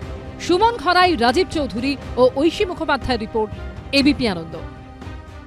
শামসুর রহমান লিখেছিলেন, আড়ি পাতা স্বভাব নয়, তবু শুনে ফেলি ফিসফিসে কিছু কথা। পেগাসাসের পর ফের সেই ফোনে আড়ি পাতা নিয়ে নতুন বিতর্ক সামনে এলো। কেন্দ্র নির্দেশ দিয়েছে সমস্ত নতুন ফোনে বাধ্যতামূলকভাবে এখন থেকে থাকবে সঞ্চার সাথী অ্যাপ। সরকার বলছে এতে নাকি টেলিকম সুরক্ষা আরও শক্তপোক্ত হবে, অপরাধ নাকি কমানো যাবে। আর এখানেই তৃণমূল কংগ্রেস বা কংগ্রেসের মতো বিরোধী দল অভিযোগ করছে যে নিরাপত্তা নয়, সরকারের আসল লক্ষ্য হলো অন্যের ফোনে আড়ি পাতা। এই বিতর্কের মধ্যেই টেলিকম মন্ত্রী জ্যোতিরাদিত্য সিন্ধিয়া জানিয়েছেন যে ফোন কেনার সময় তাতে অ্যাপটি থাকলেও কেউ চাইলেও সেটাকে ডিলিট করে দিতে পারেন। মন্ত্রী অ্যাপ ডিলিট করার কথা বললেও বিতর্ক কিন্তু মোটেই ডিলিট হচ্ছে না। দেখুন, আপনার স্মার্টফোনে সঞ্চার সাথী অ্যাপ রাখা কি বাধ্যতামূলক? এর উদ্দেশ্য কি দেশবাসীকে বাড়তি সুরক্ষা দেওয়া, নাকি গোপনে সবার উপর নজরদারি করা? গত কয়েকদিন ধরে এই প্রশ্নে তোলপাড় গোটা দেশ, যার জেরে মঙ্গলবার এই নিয়ে মুখ খুলতে হলো খোদ মোদী সরকারের টেলিকম মন্ত্রী জ্যোতিরাদিত্য সিন্ধিয়াকে। জানাতে হলো ব্যবহারকারী চাইলে প্রি ইনস্টলড এই সঞ্চার সাথী অ্যাপ ডিলিট করে দিতে পারেন। 28শে নভেম্বর টেলিকম মন্ত্রকের তরফে ফোন প্রস্তুতকারী সংস্থাগুলোকে নির্দেশ দেওয়া হয়, ভারতে বিক্রি হওয়া সব ফোনে সঞ্চার সাথী অ্যাপটি প্রি ইনস্টলড থাকবে, অর্থাৎ মোবাইল ফোন কেনার সময় তাতে এই অ্যাপটি থাকবে। কেন্দ্রীয় সরকারের তরফে দাবি করা হয় এই অ্যাপের উদ্দেশ্য দেশবাসীকে সুরক্ষা দেওয়া। মোবাইল চুরি গেলে এই অ্যাপের মাধ্যমে তা খোঁজা সহজ হবে। এক ব্যক্তির নামে কটি মোবাইল নম্বর ইস্যু হয়েছে তাও জানা যাবে অ্যাপ থেকে। স্প্যাম কল চিহ্নিত করা, অচেনা নম্বর থেকে ফোন এলে পরিচয় জানাবে এই সঞ্চার সাথী অ্যাপ। কিন্তু এরপরই তুমুল বিতর্ক শুরু হয়। বিরোধীরা একযোগে অভিযোগ করে মুখে সুরক্ষার কথা বলা হলেও আদতে এই অ্যাপের মাধ্যমে নাগরিকদের ব্যক্তিগত পরিসরে নজরদারি চালানো হবে। একে স্নুপিং অ্যাপ বলে অভিযোগ করে কংগ্রেস। हर सरकार से फोन आते हैं, सांसद बोलते हैं, असेंबली वाले बोलते हैं कि हमारा फोन पे वो छापा मार रहे हैं और सुन रहे हैं।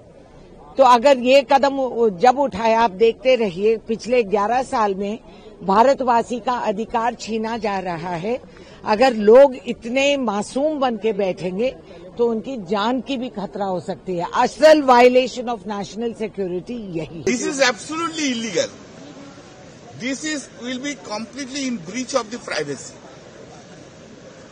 आपको साइबर क्राइम को डिटेक्ट करने के लिए आपको पारदर्शिता चाहिए।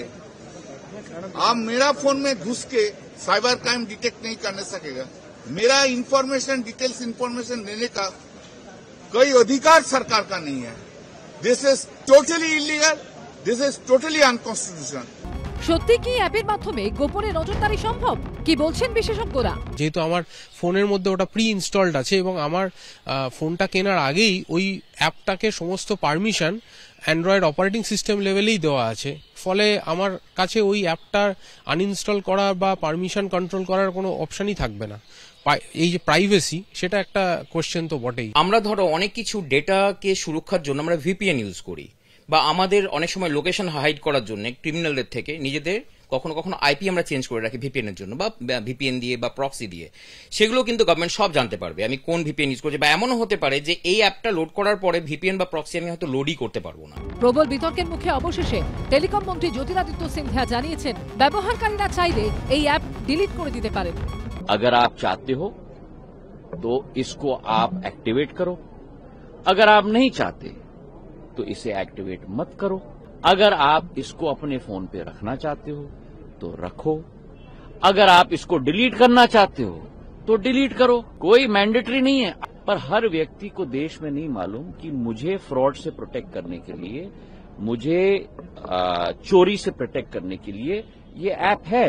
तो हर व्यक्ति तक ये ऐप पहुंचाना हमारी जिम्मेदारी है। অতীতে পেগাসাসের মতো ইস্যুতে উত্তাল হয়েছে দেশ, তখনও বিরোধীদের উপর নজরদারির অভিযোগ উঠেছিল মোদী সরকারের বিরুদ্ধে। এবার সঞ্চার সাথী অ্যাপ নিয়েও মাথাচাড়া দিল একই রকমের বিতর্ক। বিজেন্দ্র সিংহ ও মৈক ঠাকুর চক্রবর্তী রিপোর্ট, এবিপি আনন্দ।